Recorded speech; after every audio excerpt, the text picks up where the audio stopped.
మరి సమయంలో పరిశుద్ధ గ్రంథములో నుండి ఆమోసు గ్రంథము 2వ అధ్యాయము 10వ వాక్యాన్ని చదువుకుందాం. ఆమోసు గ్రంథము 2వ అధ్యాయము 10వ వాక్యం. మరియు ఐగుప్తు దేశములో నుండి మిమ్మును రప్పించి అమోరీయుల దేశమును మీకు స్వాధీనపరచవలనని 40 సంవత్సరములు అరణ్యమందు మిమ్మును నడిపించి తిని గదా. దేవునికి మహిమ కలుగును గాక. ఆమేన్. హల్లెలూయా. నా ప్రియమైనటువంటి సహోదరి సహోదరులారా, ఈ రాత్రి చదవబడినటువంటి ఈ వాక్య లేఖన భాగములో నుంచి కూడి వచ్చినటువంటి మనందరితోనూ వాయు తరంగముల ద్వారా వింటున్న ప్రతి ఒక్కరితో ప్రభువే మాట్లాడినట్లుగా ఒక్కసారి అందరం 2 చేతులు పైకెత్తి బిగ్గరగా ప్రభువుకు స్తోత్రము చెల్లిస్తాం. స్తోత్రం, స్తోత్రం, స్తోత్రం, స్తోత్రం, స్తోత్రం, స్తోత్రం. Praise the Lord, praise the Lord, praise the Lord, praise the Lord, praise the Lord. హల్లెలూయా.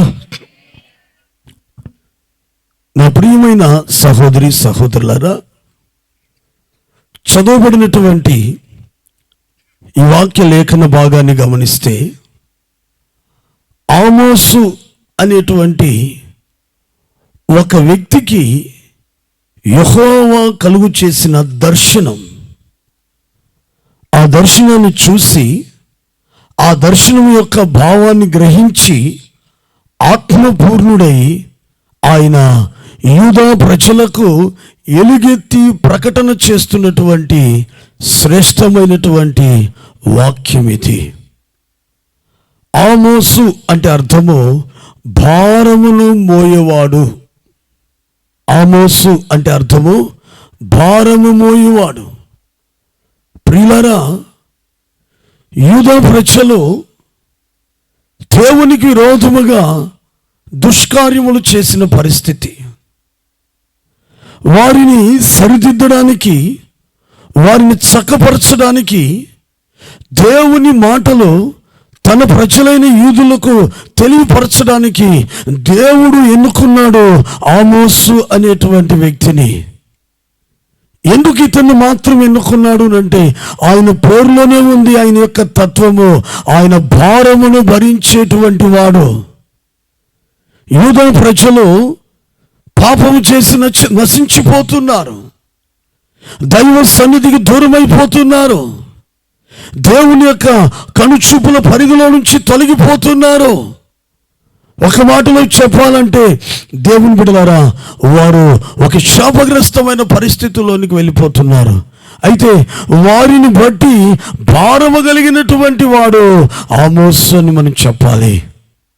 అందుకే అతనిలో ఉన్నటువంటి ఆ తత్వాన్ని బట్టి జీవము కలిగినటువంటి దేవాది దేవుడు ఆమోసు అనేటువంటి వ్యక్తిని ఎన్నుకొని ఆయనకు ఒక దర్శనాన్ని చూపించాడు. ఆ దర్శనాన్ని గ్రహించి ఈ ఆమోసు అనేటువంటి వ్యక్తి యూదా ప్రజలకు ఆత్మపూర్ణుడై ప్రకటిస్తున్నటువంటి ప్రకటనతో కూడిన మాట అది.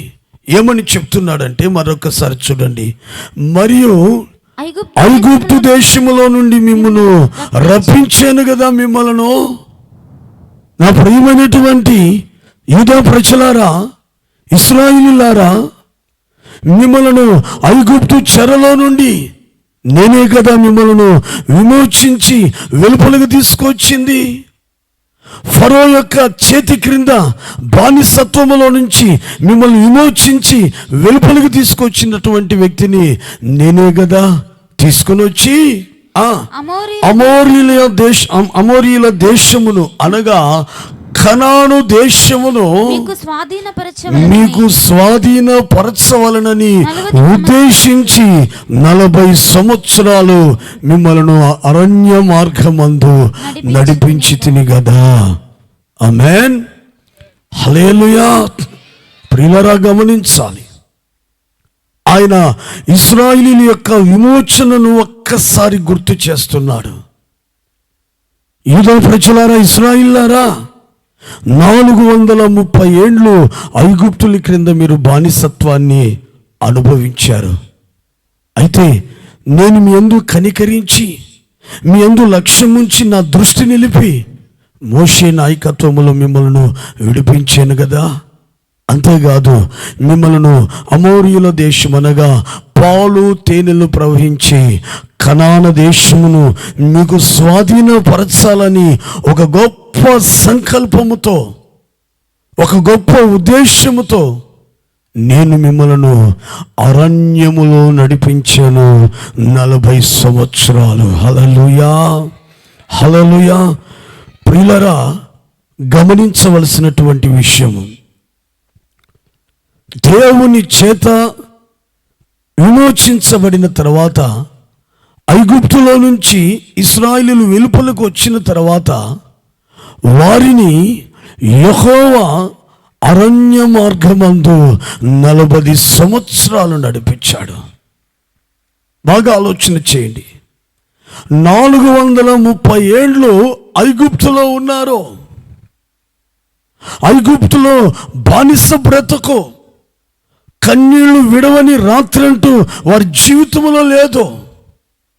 వారి భుజ స్కంధాల మీద ఉంచబడినటువంటి భారమైన పనులను బట్టి వాటిని చేయలేక జీవితం మీద విసిగెక్కిపోయి రోధించినటువంటి రాత్రులు ఎన్నో ఉన్నాయి. అయితే ఆ పరిస్థితుల్లో నుంచి దేవుడు విడిపించి విమోచించిన తర్వాత వారిని అరణ్యములోనే నడిపించాడు. కొంచెం బాగా గమనించాలి దేవుని బిడ్డలారా. చరిత్రలో చూస్తే ఐగుప్తు దేశంలో నుంచి పాలు తేనెలు ప్రవహించే కనాను దేశంలోనికి ఒక మనుష్యుడు కాలి నడకన నడిస్తే కరెక్ట్గా 40 రోజుల్లో ఐగుప్తు నుంచి కనానులోనికి వెళ్ళిపోగలుగుతాడు. ఎన్ని రోజులండి? 40 రోజులు. ఏదో వాహనాలు కాదు, కాలి నడకన నడిస్తేనే 40 రోజుల్లో వెళ్ళిపోతాడు. కానీ దేవాది దేవుడు తన ప్రజలను, తను ప్రేమించినటువంటి తన ప్రజలను, తన నామమును ఉంచినటువంటి తన ప్రజలను ఈ భూమి మీద నుంచి తనకు స్వాస్థ్యంగా ఉండడానికి ఏర్పరచుకున్న తన ప్రజలను ఎన్ని సంవత్సరాలు నడిపించాడట? ఎన్ని సంవత్సరాలు? 40 సంవత్సరాలు. చూడండి, ఒక 5-6 రోజులు ప్రయాణం చేస్తే, సెప్టెంబర్ నెలలో ఉంటాయి కదా మనకు కొన్ని ప్రయాణాలు, మనకు కాదులే, నామకార్థపు క్రైస్తవులకు ఉంటాయి. సెప్టెంబర్ నెల ఉంటాయి ప్రయాణాలు ఉంటాయి. 5 రోజులని, 7 రోజులని, 12 రోజులు ఉంటాయి. ఆ ప్రయాణాలకు వెళ్ళేటప్పుడు చాలా ఉత్సాహంగా వెళ్తారు. కానీ ఆ తిరుముఖం పట్టినప్పుడు ఎలా ఉంటారంటే వాసన కొట్టిపోయి ఉంటారు, జుట్టు రేగిపోయి ఉంటుంది, అలసిపోయి ఉంటారు. 2 రోజుల దాకా పడుకున్న వాళ్ళు పడుకున్నట్లుగానే ఉంటారు కానీ లేవలేరు. ఎందుకంటే ఆ ప్రయాణము చాలా అలసటతో కూడింది. మంచి మంచి భోజనాలు పెడతారు, అయినా కూడా దేవుని బిడ్డలారా, ప్రయాణము వలన వారి ప్రాణాలు అలసిపోతాయి. ఇది ఒక 5-7 దినాలకే. కానీ ఇశ్రాయేలీయులు 40 సంవత్సరాలు అరణ్యములో నడిపించబడ్డారు. హల్లెలూయా, హల్లెలూయా. నేను ఈ మాటను చదివినప్పుడు నేను ఆలోచన చేశాను. ప్రభు తన ప్రజలను చెప్తున్నాడు కదా, తనకు స్వాస్థ్యమైనటువంటి ఇష్టమైన ప్రజలను చెప్తున్నాడు కదా ఇశ్రాయేలును గూర్చి. మరి వీళ్ళను 40 దినాలు నడిపించవచ్చు కదా? లేదు, ఆయనకు అసాధ్యమైన దేవుని 40 గంటల్లో ఓ పెద్ద గాలి చేత ఎగిరి అక్కడ వెళ్ళిపోయినట్లుగా తీసుకెళ్ళిపోవచ్చు కదా. మరి దేవుడు ఎందుకు అరణ్యములో, బాగా గమనించండి, ఎక్కడటమా? అరణ్యములు బాగా త్రోవ ఉన్నటువంటి స్థలాల్లో కాదు. చూడండి, ఇప్పుడు నెల్లూరు నుంచి ఊచుకుంటపాలెనికి రావాలంటే బాగా తొక్కితే ఒక 20 నిమిషాల్లో వచ్చేవచ్చు. మొన్న ఒకసారి వచ్చాను బైక్ మీద, కరెక్ట్గా 17-18 నిమిషాల్లో వచ్చేసాను నేను. ఎందుకంటే రోడ్లు అంత చక్కగా ఉన్నాయి, హైవే. ఒకవేళ మనం స్లోగా వెళ్ళాలన్నా కూడా వెళ్ళలేం ఆ పరిస్థితులను బట్టి. కానీ ఇశ్రాయేలీయులను మాత్రము అటువంటి మార్గములో నడిపించలేదట. ఎలా నడిపించాడటమా? అరణ్యమందు నడిపించాడు. అరణ్యములో రోడ్లు ఉంటాయా? మిమ్మల్ని అడుగుతున్నాం. మేము ఎక్కడ చూసామండి అరణ్యమో? దేవునికి స్తోత్రం కలుగును గాక. చూడకపోయినా కొంచెం, కాకపోయినా కొంచెమైనా అవగాహన ఉంటుంది. అరణ్యం అడవిలో రోడ్లు ఉండవు.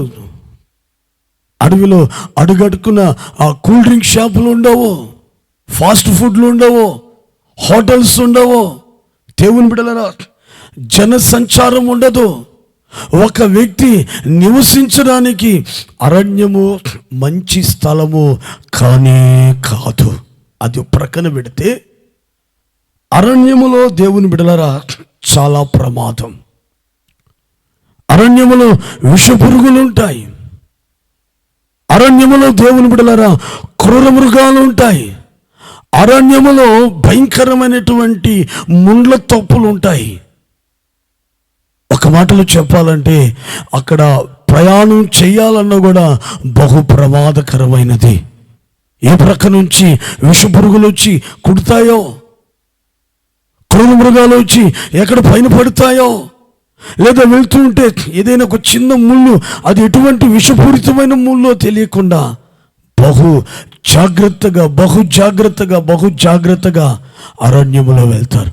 మేము ఒక 15 సంవత్సరాల ముందు కూనవరం అనే ఒక ప్రాంతంలోనికి మేము సువార్తకు వెళ్ళాం. అక్కడ పాస్టర్ గారు ఏమన్నారంటే, అయ్యా మీరందరూ బస్సు ఎక్కడ మిమ్మల్ని తీసుకెళ్ళలేదు, విశాఖపట్నంలో ఉన్న విశ్వాసం తీసుకొని కూనవరం అనేటువంటి ప్రాంతానికి వెళ్ళాం. మిమ్మల్ని మీరు ఎట్ట చూస్తున్నారంటే, మమ్మల్ని ఎప్పుడు తీసుకెళ్ళారు కూనవరం అన్నట్లుగా. మిమ్మల్ని తీసుకెళ్ళలేదు, విశాఖపట్నం. మాతో చెప్పారు, అయ్యా వచ్చిన తర్వాత ఇక్కడ కొంచెం మీరు సువార్త పరిచర్య చేయాలి, సాయంకాలంగా ఒక మంచి బహిరంగ సభ పెడతాము, దాంతో ముగించుకుని మీరు వెళ్ళిపోతురు అన్నాడు. సరే వెళ్ళాం. పిల్లలందరూ ఇంచుమించు ఒక 50-60 మంది ఒక పెద్ద బస్సు వేసుకుని అందరం ప్రయాణమై వెళ్ళాం. అక్కడికి వెళ్ళే లోపల ఉదయం 7:30-8 అయింది. వెళ్ళడమే మంచి రుచికరమైన టిఫిన్ పెట్టారు. ఇక అన్నాడు, అయ్యా ఇక మనం సేవకు వెళ్తామా అన్నాడు. సరే వెళ్తామా, బస్సు ఎక్కండి, అక్కడ దాకా వెళ్తామని. ఎందుకు నడిచా? లేదు మీరు ఎక్కడ తీసుకెళ్ళాడు, అక్కడ ఆపాడు. వాళ్ళే ఉంది లొకేషన్, చెట్లు అనుకుని రోడ్డు ఉంది. ఆహా మంచి స్థలాన్ని తీసుకొని అక్కడ ఎవరు లేరు మనుషులు. అయ్యా ఏంటి పరిస్థితి? అయ్యగారు కొంచెం నడవాలండి అన్నాడు. సరే నడుస్తాం. ఎంత అన్నాడు? కొంచెం అయ్యగారు అన్నాడు. నేను కొంచెం అంటే మన భాషలో కొంచెం అనుకున్నా. కొంచెం అంటే ఇంచుమించు దేవుని బిడ్డలారా 12-13 కిలోమీటర్లు నడిపించాడు. ఎట్లా ఉందంటే రాళ్ళు, ఎట్టుందంటే అట్ట. వెళ్తున్నప్పుడు ఒక బిడ్డ నీళ్ళు తీసుకెళ్ళలేదు. ఏమనుకున్నారు? ఏదో స్వార్థ అనుకున్నా. ముందుగా చెప్తే మేము రామని పాస్టర్ గారు ఏం చేశారంటే కొంచెం అని తీసుకెళ్తే 11-12 కిలోమీటర్లు లోపలికి వెళ్తే దేవుని బిడ్డలారా అక్కడ అసలు ఎట్లా ఉందంటే నాకు అనిపించింది కళ్ళు తిరిగి పడిపోతాను. ఎందుకంటే తాగడానికి అతను ముందుగా చెప్పుంటే ఏదో త్రాగడానికి నీళ్ళు ఏదో ఒకటి తీసుకెళ్ళి ఉండేవాళ్ళు. ఏం లేదు, స్వార్థ కదా అనుకున్నారు. ఎక్కడో దగ్గర అంగళ్ళు ఉంటే ఏదో కూల్ డ్రింక్ తాగొచ్చు అనుకున్నారు. 12 కిలోమీటర్లు వెళ్ళేటప్పుడు అందరూ ఆనందయాత్ర. ఆడికి వెళ్ళే లోపల అందరూ ఎక్కడోళ్ళ బలహీన పడిపోయినా. సరే అక్కడ వస్తే వాళ్ళ భాష మాకు అర్థం కాలేదు. మీరు మాట్లాడండి అయ్యా, నేను తర్జుమా చేస్తాను. ఏదో కొంచెం మాట్లాడాము, ఏదో మొత్తానికి జరిగిపోయింది అక్కడ. ఇక బయలుదేరాల. మరలా అందరూ గుండెని తీసి చేతిలో పెట్టుకున్నారు. అప్పుడేంటి పాటలు తెలుసా? నేను వెళ్ళే ఫస్ట్ హుషారు రిథం అనమాట. రెండో వచ్చేటప్పుడు నడత. నేను వెళ్ళి ఎక్కడ ఎవరిలో చూసినా కూడా అట్లాగే ఉంది. మొత్తానికి నేను ప్రార్థన చేశాను, ప్రభువా ఆ రోడ్డు మీదకి వెళ్ళేంతవరకు ఏ ఒక్కరూ సమస్యల్లో కొడుతున్నా. ఆయన దేవుని బిడ్డలారా ఎట్లా ఉందంటే అలా ఉంది. నేను ఎందుకు చెప్పాను ఇంత మాట అంటే, అరణ్యములో ఒక వ్యక్తి ప్రయాణము చేయడము, అరణ్యములో ఒక వ్యక్తి నివసించడము చాలా ప్రమాదకరమైనటువంటిది. అటువంటి భయంకరమైనటువంటి అరణ్యములోనే యెహోవా తన ప్రజలైన ఇశ్రాయేలీయులను 40 సంవత్సరాలు నడిపించాడు. ఎందుకని? వారు బాగా వినండి, ఎందుకు 40 సంవత్సరాలు నడిపించాడంటే, వారు ఆ వాగ్దాన దేశమైన కనానులోనికి వెళ్ళిన తర్వాత వారు అక్కడ స్థిరపరచబడిపోవాలి. ఇక వారు తరతరముల వరకు దేవుని బిడ్డలారా ఆ వాగ్దాన దేశములోనే వారు నివసించాలి. శత్రువులు వారి మీదకి రాకూడదు. వాళ్ళ పేర్లు చెప్తేనే శత్రువులు గడగడలాడిపోవాలి. చుట్టుప్రక్కల వారు ఎవరిగా వారి మీదకి దాడి చేయకూడదు. ఆ వాగ్దాన దేశము వారికి దేవుని బిడ్డలారా ఇక శాశ్వతముగా నిత్యం ఉండిపోవాలని దేవాది దేవుడు ఏం చేశాడంటే, వారిని 40 సంవత్సరాలు అరణ్య మార్గమందు నడిపించాడు. ఒకవేళ 40 రోజుల్లో కానీ వెళ్ళుంటే, లేదంటే ఓ 40 గంటల్లో వెళ్ళిపోయి ఉంటే ఆ వాగ్దానపు దేశపు విలువ తెలుసుండేది కాదేమో. అనతి కాలంలో శత్రువులు వచ్చి పైన పడినప్పుడు దేవుని బిడ్డలారు వాళ్ళ ప్రాణాలు కాపాడుకునేదానికి ఆ దేశాన్ని విడిచి నలుదిశలా చెదిరిపోవచ్చేమో. అలా వెళ్ళకుండా దేవుని బిడ్డలారా, ఇది మా దేవుడు మాకు ఇచ్చినటువంటి స్వాస్థ్యము. ఇది నేనొక్కనే కాదు, నా తర్వాత తరతరములు ఇశ్రాయేలీయులందరూ ఇదే స్థలములో నివసించాలి. ఇది నా దేవుడు మా కొరకు ఏర్పరిచినటువంటి వాగ్దాన దేశం అని ఒక నిశ్చయిత చేసుకొని ఆ దేశమందు మక్కువ కలిగి అక్కడే వారు జీవించాలి అని ఒక శ్రేష్టమైన అనుభవాన్ని వాళ్ళకి నేర్పించడానికి దేవాది దేవుడు 40 సంవత్సరాలు ఇశ్రాయేలీయులను అరణ్య మార్గమందు నడిపించాడు. దేవుని బిడ్డలారా గమనించాలి, అరణ్య మార్గమందు ఎందుకు నడిపించాడు దేవుడు? ఆ అరణ్యములో తన ప్రజలైన ఇశ్రాయేలీయులకు కొన్ని అనుభవాలను నేర్పించడానికి. ఎందుకు అనుభవాలు మధ్య నడిపించబడితేనే ఆ దేశంలో ఉన్న 7 జాతుల వారు వెళ్ళగొట్టబడిపోతారు. ఆ దేశమును స్వాధీనపరుచుకుంటారు. ఆ దేశమందు వారు మక్కువ కలిగి దాన్ని విడిచి వెళ్ళకుండా వారి తరతరముల వరకు అదే దేశములో నివసిస్తారు. ఆ అనుభవంలో ఆ శ్రేష్టమైన స్థితిలోనికి వారిని తీసుకెళ్ళడానికి దేవాది దేవుడు 40 సంవత్సరాలు అరణ్యమందు ఇశ్రాయేలీయులను నడిపిస్తూ ఈ 40 సంవత్సరాల్లో అరణ్యములో కొన్ని శ్రేష్టమైన అనుభవాలు నేర్పిస్తూ వచ్చాడు. ఆమేన్, హల్లెలూయా. ఈరోజు నా దేవుని బిడ్డలారా, ఇశ్రాయేలు ప్రజలంటే ఎవరో కాదు. యెరూషలేములో ఉన్నవారు శరీర సంబంధమైనటువంటి ఇశ్రాయేలీయులు అయితే, మనము కూడా ఈ రాత్రి ఆత్మ సంబంధమైన ఇశ్రాయేలీయులము. హల్లెలూయా, హల్లెలూయా. మనమందరము అబ్రహాము యొక్క సంతానమే, అబ్రహాము యొక్క కుమారులము కుమార్తెలము.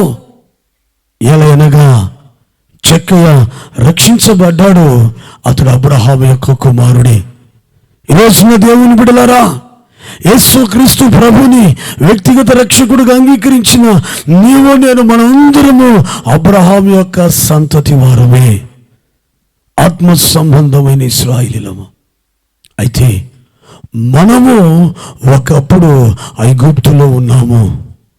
ఐగుప్తు అంటే పాపము, శాపము, బలహీనతలు, వ్యసనాలు, కన్నీళ్ళు, దేవుని బిడ్డల రోగములు, ఆర్థిక ఇబ్బందులు, అసమాధానాలు, కక్షలు, కార్పణ్యాలు, పగలు, ప్రతీకారాలు, ఇంకా చెప్పుకుంటూ వెళ్తే ప్రతి శరీర సంబంధమైన కార్యము, ప్రతి హేయమైన కార్యము, ఇవన్నీ ఏమవుతుందంటే ఐగుప్తు దేశానికి సాదృశ్యంగా ఉంది.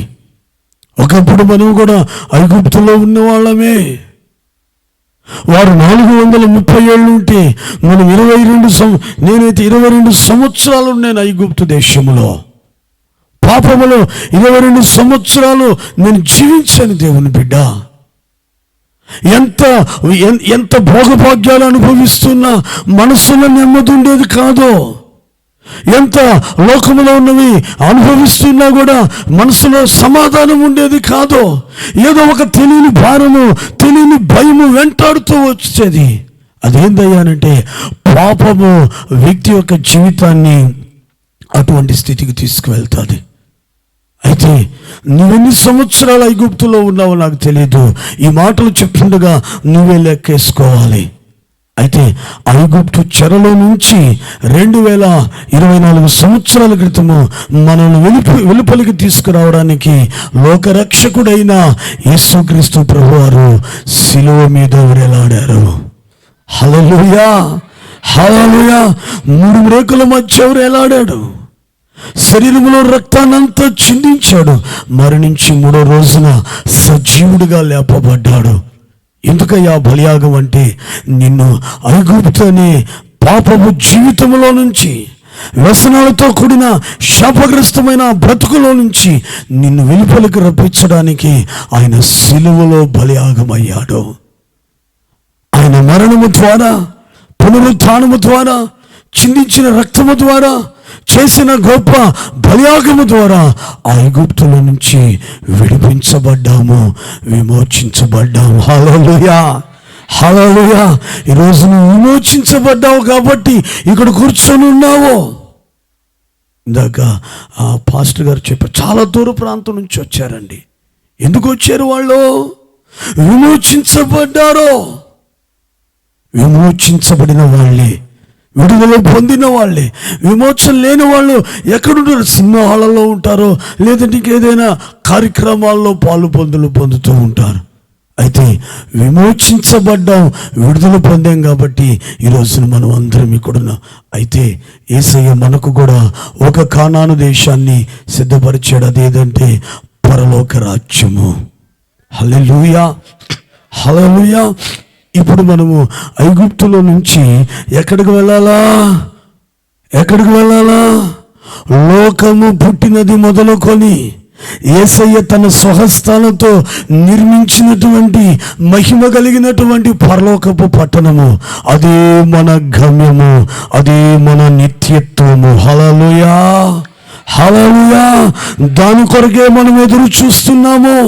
దానిలో ప్రవేశించడానికే యేసుక్రీస్తునందు మనం నిలిచి ఉన్నాము. ఆ రాజ్యంలోనికి వెళ్ళడానికే యేసుక్రీస్తులో మనం భక్తి జీవితాన్ని కొనసాగిస్తున్నాము. ఆ రాజ్యములో ప్రవేశించడానికే దేవుని బిడ్డ యేసయ్యను వెంబడిస్తున్నాం. చాలా మంది అనుకుంటారు, ఈ గ్రామంలో ఎందుకయ్యా ఈ కోటాలో దేవుని బిడ్డలారా, డబ్బును ఆశించో మరొకటి ఆశించి మేము ఈ కూటాలు ఏర్పాటు చేయలేదు.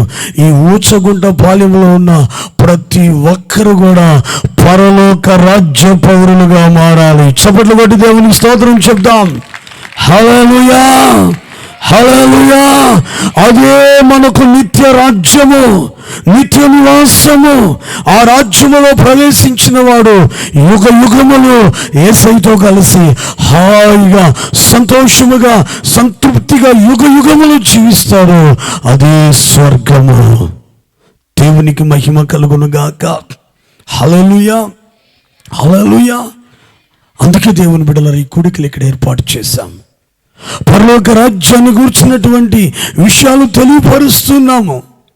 ఈ మాటలు విని నువ్వు అంగీకరించి వీటి చొప్పున నువ్వు నడుచుకుంటే దేవుని బిడ్డ, ఖచ్చితంగా ఈ రాత్రి నీవు స్వర్గానికి అర్హునిగా ఎంచబడతావు. హల్లెలూయా, హల్లెలూయా. నువ్వు ఏ స్థితిలో ఉన్నా, ఏ పరిస్థితుల్లో ఉన్నా, ఎటువంటి వ్యసనాల మధ్యలో ఉన్నా, చివరికి నీ ఇంట్లో వాళ్ళు నిన్ను చీకొట్టి అసహించుకొని గ్రామంలో నీకు సాక్ష్యం లేకపోయినా పర్వాలేదు, ఈ రాత్రి నేను ప్రకటిస్తున్నా, నా యేసును నువ్వు అంగీకరించినట్లయితే నీ స్థితిగతులు మార్చి ఈ క్షణమే పాపమని ఐగుప్తు నుంచి విడిపించి నిత్యరాజ్యమైన పరలోకానికి నిన్ను వారసునిగా చేసి పరలోకపు ఆధార్ కార్డు నీ చేతిలో పెడతాడు. హల్లెలూయా, హల్లెలూయా, హల్లెలూయా. అయితే దేవుని బిడ్డలారా గమనించాలి, ఈ ఐగుప్తును విడిచిన తర్వాత మనం ఎక్కడికి వెళ్ళాలి? మన గమ్యము పరలోకానికి.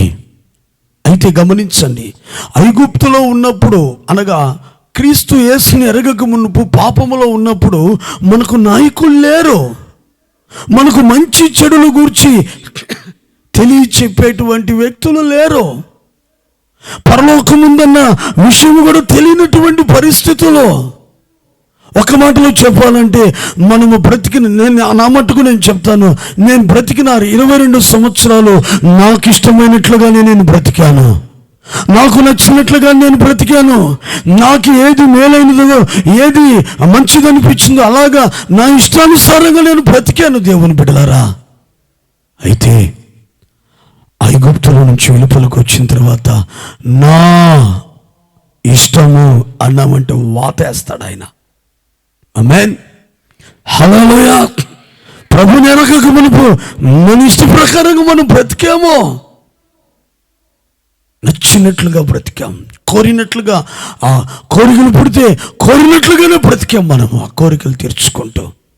అయితే ప్రభుని అంగీకరించిన తర్వాత, ఆ బ్రతుకులో నుంచి విడుదల పొందిన తర్వాత, దేవుని బిడ్డ నిత్యరాజ్యమైన పరలోకానికి వెళ్ళాలంటే నీ ఇష్ట ప్రకారంగా నువ్వు నడవకూడదు, నీకు నచ్చినట్లుగా నువ్వు వెళ్ళకూడదు, నీకు మేలైనదిగా ఎంచుకొని నీకు నచ్చిన మార్గంలో నువ్వు వెళ్ళకూడదు. కానీ ఈ రోజున నీవైనా నేనైనా ప్రభు చేతనే నడిపించబడాలి.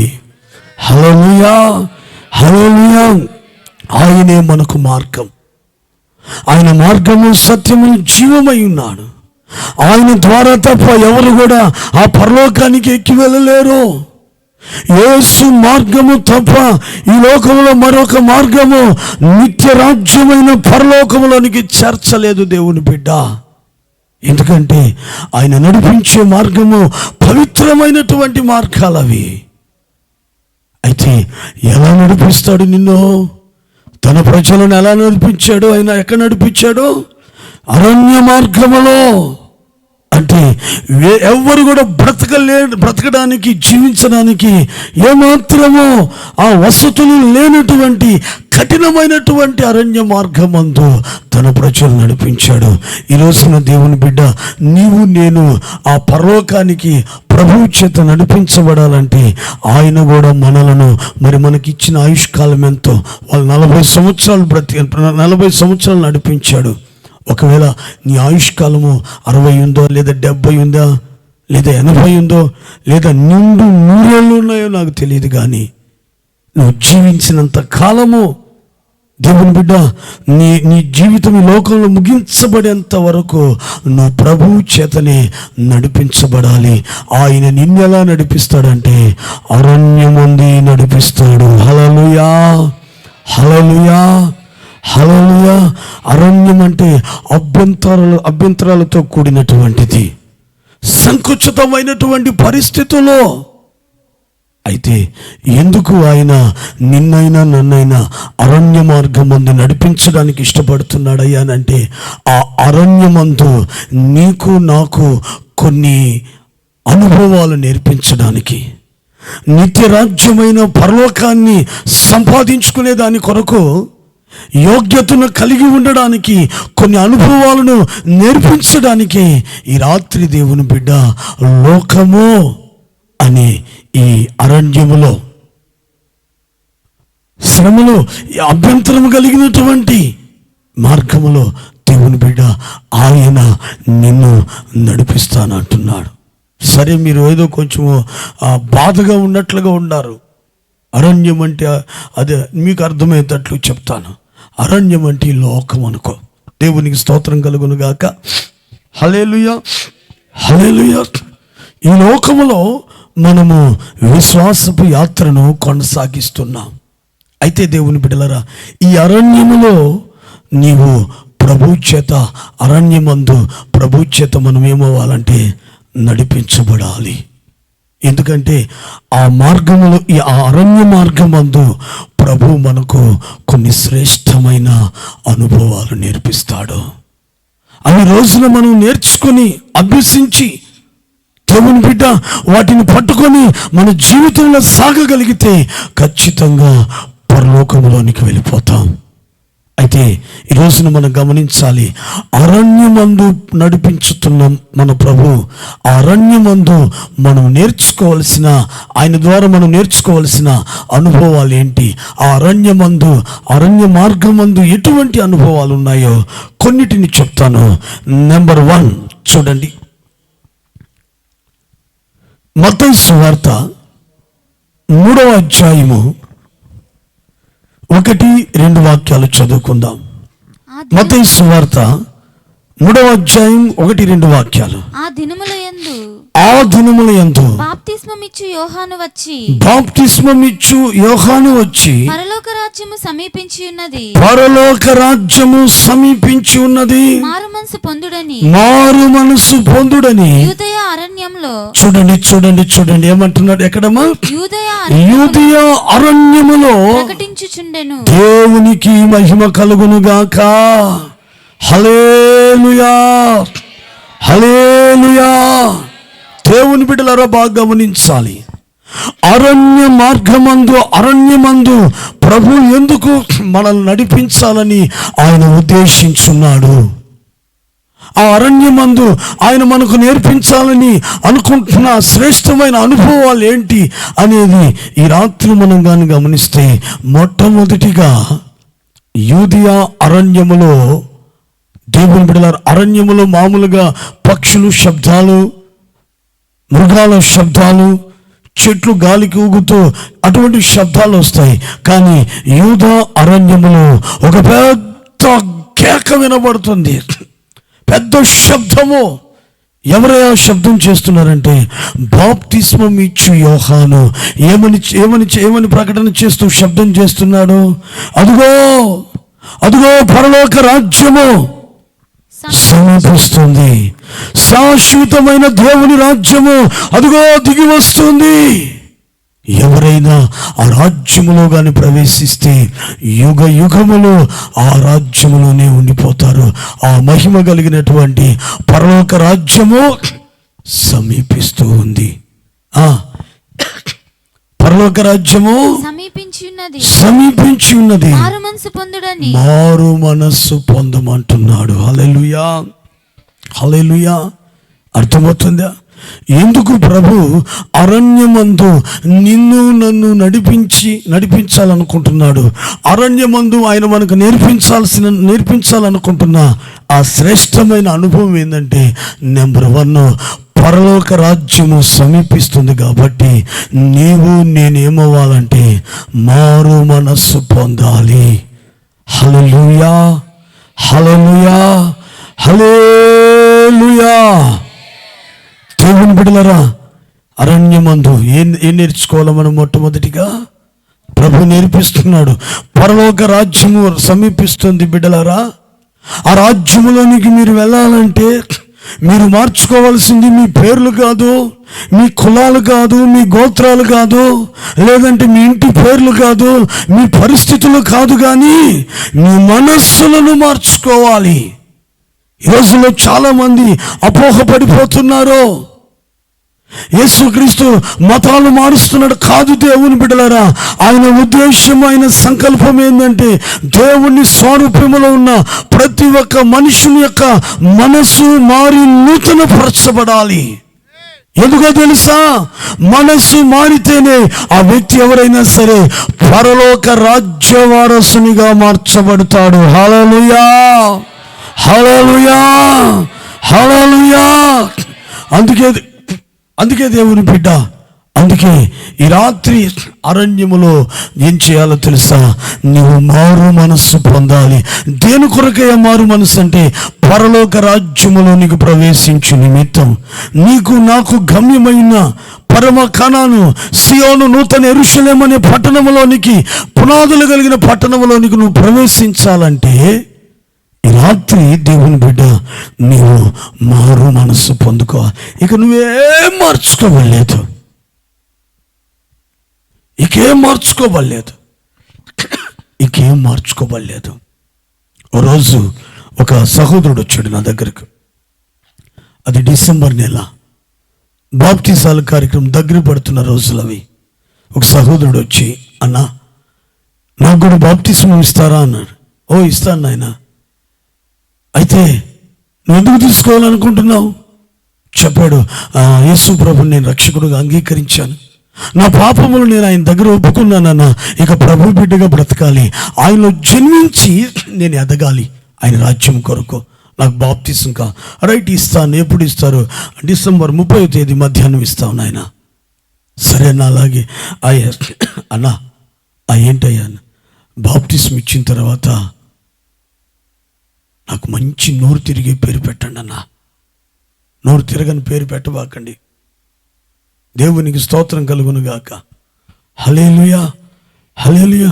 ఒక ఆయన వాళ్ళ అబ్బాయికి ఒక పేరు పెట్టాడు. అదేదో పెట్టి లాస్ట్ బోంకే అని పెట్టాడు. పల్లి కదా బోంకే పోయి బొంక అని. దేవునికి స్తోత్రం కలుగును గాక. అన్న మీరు పేరు మార్చారు కదా, అది నాకు నోరు తిరిగే పేరు పెట్టండి అన్న. తర్వాత ఆ బాప్టిజం తీసుకున్న తర్వాత నెక్స్ట్ నేనేం మార్చుకోవాలి? బట్టలు ఏ బట్టలు తెచ్చుకోవాలి? ఆ బ్రదర్ తెల్ల బట్టలు నేను చెప్పలేదు. నేను చెప్పాను, బట్టలు కాదు, పేర్లు కాదు, ఇవి కాదు, కానీ మొదట నీ మనస్సు ఏమవ్వాలంటే మారి నూతనపరచబడాలి. హల్లెలూయా, హల్లెలూయా. దేవుని బిడ్డలారా, మనస్సు ఎలా మారుతుందండి? మనస్సు మార్చుకోవడము ఎవరి వల్ల కూడా కాదు. ఒక వ్యక్తి ఒక వ్యసనములో పడ్డాడంటే ఆ వ్యసనము వానిని మరణములోనికి తీసుకెళ్తున్నా సరే మరణానికైనా అప్పగించుకుంటాడు, కానీ వ్యసనములో నుంచి వెలుపరికి రాలేదు. ఎందుకంటే మనస్సులో ఆ పాపము ఆ మనసును చెరపట్టేసింది. కాబట్టి మనస్సు మారదు. దేవునికి స్తోత్రం కలుగును గాక. హల్లెలూయా. అయితే దేవుని బిడ్డ, ఈ రాత్రి ఆ మనస్సు మారాలంటే ఎలా? ఎవరు మారుస్తారండి మనస్సు? ఎవరు మార్చగలుగుతారు? మానవునికి ఉన్నటువంటి జ్ఞానము చేత ఒక వ్యక్తి శరీరంలో అవయవాలు చివరికి గుండె మార్పిడి కూడా చేస్తున్నారు, లివర్ మార్పిడి చేస్తున్నారు, కిడ్నీలు మార్పిడి చేస్తున్నారు, మనిషి ముఖ కవలికలు కూడా మార్చి ప్లాస్టిక్ సర్జరీ కూడా చేసేస్తున్నారు. అయితే మనస్సును మాత్రం మార్చుకోలేకపోతున్నారు. ఎందుకంటే మనస్సు పాపము చేత చెరపట్టబడింది. ఇప్పుడు మనస్సు మారాలంటే ఆ మనస్సును చెరపట్టి ఉన్న పాపము వదిలితే ఆ మనస్సుని, ఆ మనస్సు పాపము చేత పాపం అనే చెర నుండి విడిపించబడితే మనస్సు మారుతుంది. అయితే దేవుని బిడ్డలారా గమనించండి, బాగా గమనించండి. మనస్సు మార్చగలిగిన వ్యక్తి ఈ లోకంలో ఎవరు లేరు, ఎక్కడికి వెళ్ళి ఎవరు మార్చలేరు, ఒక్క యేసు క్రీస్తు ప్రభు తప్ప. చప్పట్లు కొట్టి దేవునికి స్తోత్రం చెప్దాం. హల్లెలూయా, హల్లెలూయా. ఆయన మాత్రమే మనస్సును మార్చగలిగినటువంటి శక్తి, సామర్థ్యము. ఎలాగయ్యా? ఆయన కలువరిలో చిందించిన అమూల్యమైన రక్తమే నీ మనస్సును చెరపట్టిన పాపము నుంచి విడుదల కలుగు చేసి నీ మనస్సును మార్చగలిగినది. ఆయన మాత్రమే రాత్రి నీ మనస్సును మార్చగలిగిన వాడు. డేవిడ్ చెప్పాడు ఇందాక సాక్ష్యం. లేబూరు గ్రామంలో ఉన్న వ్యక్తి, ప్రభుని ఎరగక మునుపు వ్యసనాక్రాంతుడైన. దేవుని బిడ్డలారా, ఎవరు ఆ వ్యసనాల నుంచి, ఆ జీవితంలో నుంచి ఎవరు వెలుపలికి తీసుకురాలేదు. ఎవరు తీసుకొచ్చారు? ఆ కరుణామయుడు. చూడండి, ఆ సినిమాలో చూస్తేనే కుంటి కరిగిపోయిందంటే, దేవుని బిడ్డ మనోనేత్రాన్ని వెలిగించుకొని నీ కొరకు ప్రభు పడిన ఆ శ్రమను ఒక్కసారి కానీ తలంచుకుని చూడగలిగితే నీ జీవితాన్ని ఉన్న ఫలంగా ప్రభు పాదాల దగ్గర పెట్టేస్తావు. హల్లెలూయా, హల్లెలూయా. ఆ రక్తాన్ని చూసి ప్రభువుని అంగీకరించాడు. ఒక మాటలో చెప్పాలంటే అతడు హృదయంలో చేర్చుకున్నాడు. యేసు ప్రభు జీవితాన్నే మార్చేశాడు. ఇప్పుడు వ్యసనం లేదు, ఏమీ లేదు. ఇప్పుడు ఆరోగ్యంగా దేవుని బిడ్డ దేవుని యొక్క సేవా పరిచర్యలు కూడా సాగిపోతూ ఉన్నాడు. ఒకప్పుడు లోకములో పాపములు శాపములో ఉన్న వ్యక్తి ఈరోజు నా జీవితం నుంచి విడిపించబడి సొసైటీలో లోకంలో ఒక మంచి సాక్ష్యాన్ని సంపాదించుకుని దేవుని సేవ చేయగలుగుతున్నాడంటే అతని మనస్సు దేవుడు మార్చాడు. ఎలా మార్చాడంటే యేసుక్రీస్తు ప్రభుని హృదయంలోనికి చేర్చుకున్నాడు. ఈరోజున దేవుని బిడ్డ నీ మనసు కూడా మారి నూతన పరచబడాలంటే నీ హృదయంలోనికి యేసయ్య రావాలి.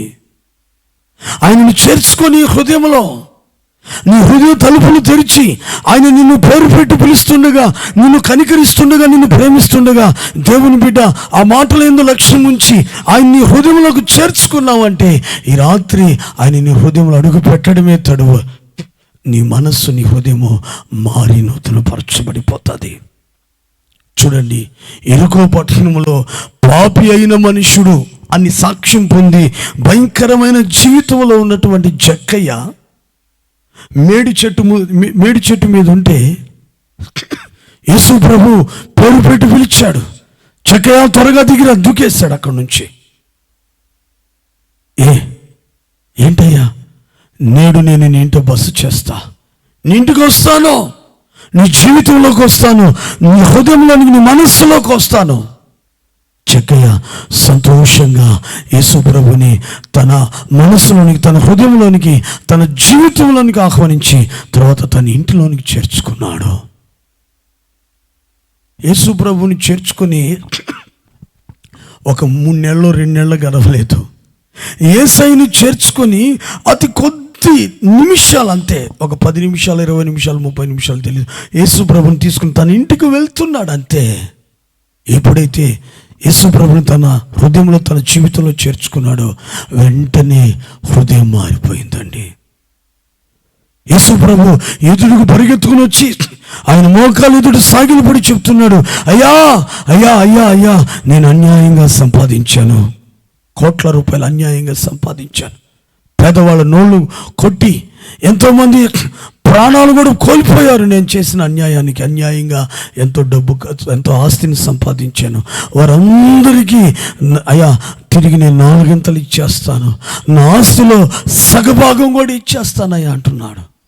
చూడండి, జక్కయ్య మనస్సు మారిందనే దాని గుర్తు తన పాపమును యేసయ్య పాదాల దగ్గర ఒప్పుకున్నాడు. కారణము యేసయ్యను తన హృదయంలోనికి జక్కయ్య చేర్చుకున్నాడు. దేవునికి మహిమ కలుగును గాక. హల్లెలూయా, హల్లెలూయా.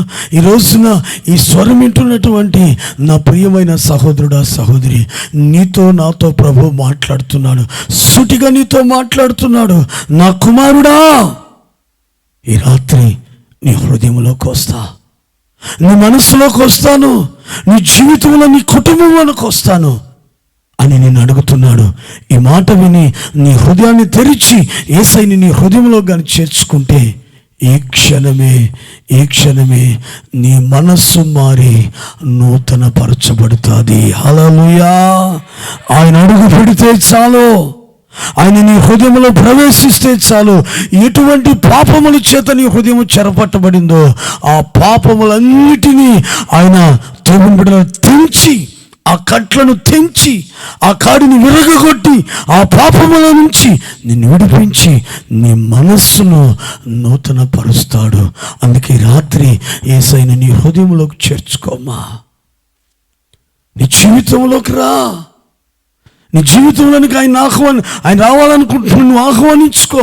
నీ కుటుంబంలోనికి ఆయన ఆహ్వానించుకో, చేర్చుకో. ఆయన ఇష్టపడుతున్నాడు, నిన్ను పేరు పెట్టి అడుగుతున్నాడు, ఈ రాత్రి నీ మనసులో, నీ హృదయంలోకి నేను వస్తానని. ఎంతమంది చేర్చుకుంటారో ఒకసారి చేతులు ఎత్తండి. ఆమేన్.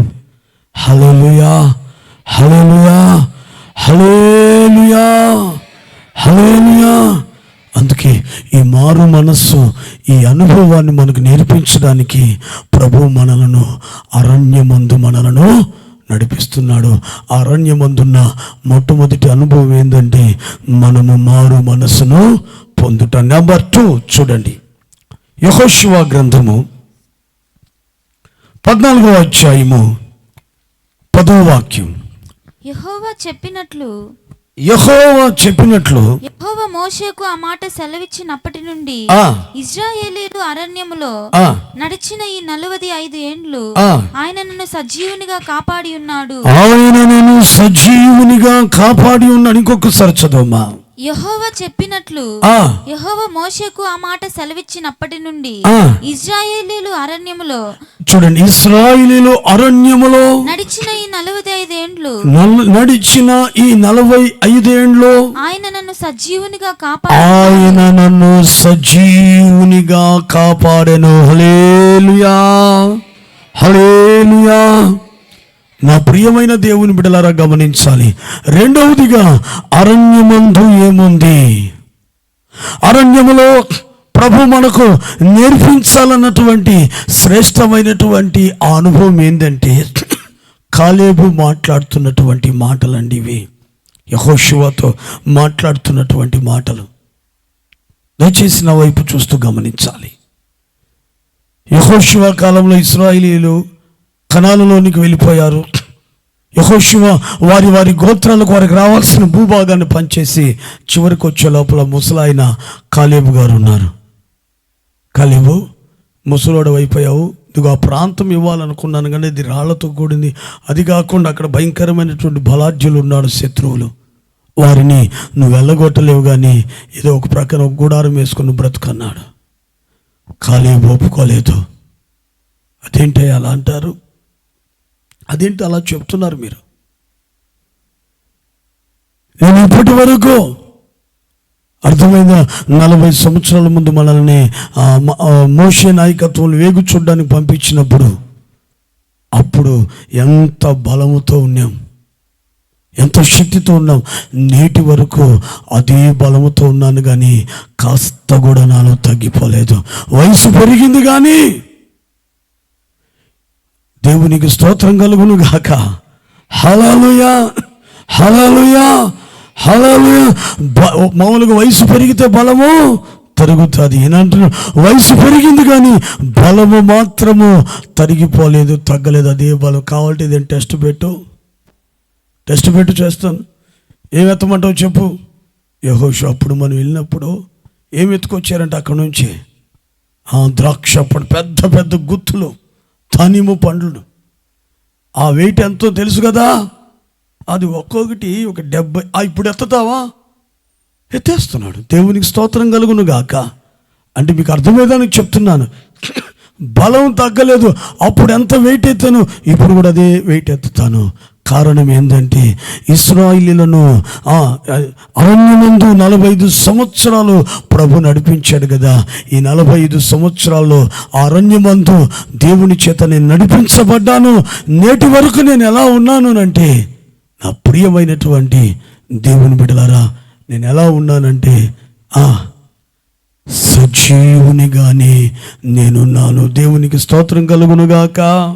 హల్లెలూయా, హల్లెలూయా, హల్లెలూయా. ఈరోజు మనకు కూడా బలం కావాలి. దేని కొరకు? పట్టుమని ఒక 3 గంటల సేపు అయినా దేవుని సన్నిధిలో గడపగలగాల. కూర్చోలేరు ఎక్కువసేపు. అదిగో లేచి అటు ఇటు తిరుగుతారు. దేవునికి స్తోత్రం కలుగును గాక. మనకు దేనికి బలము?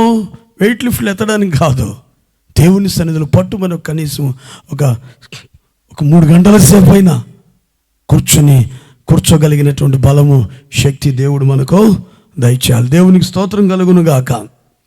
హల్లెలూయా.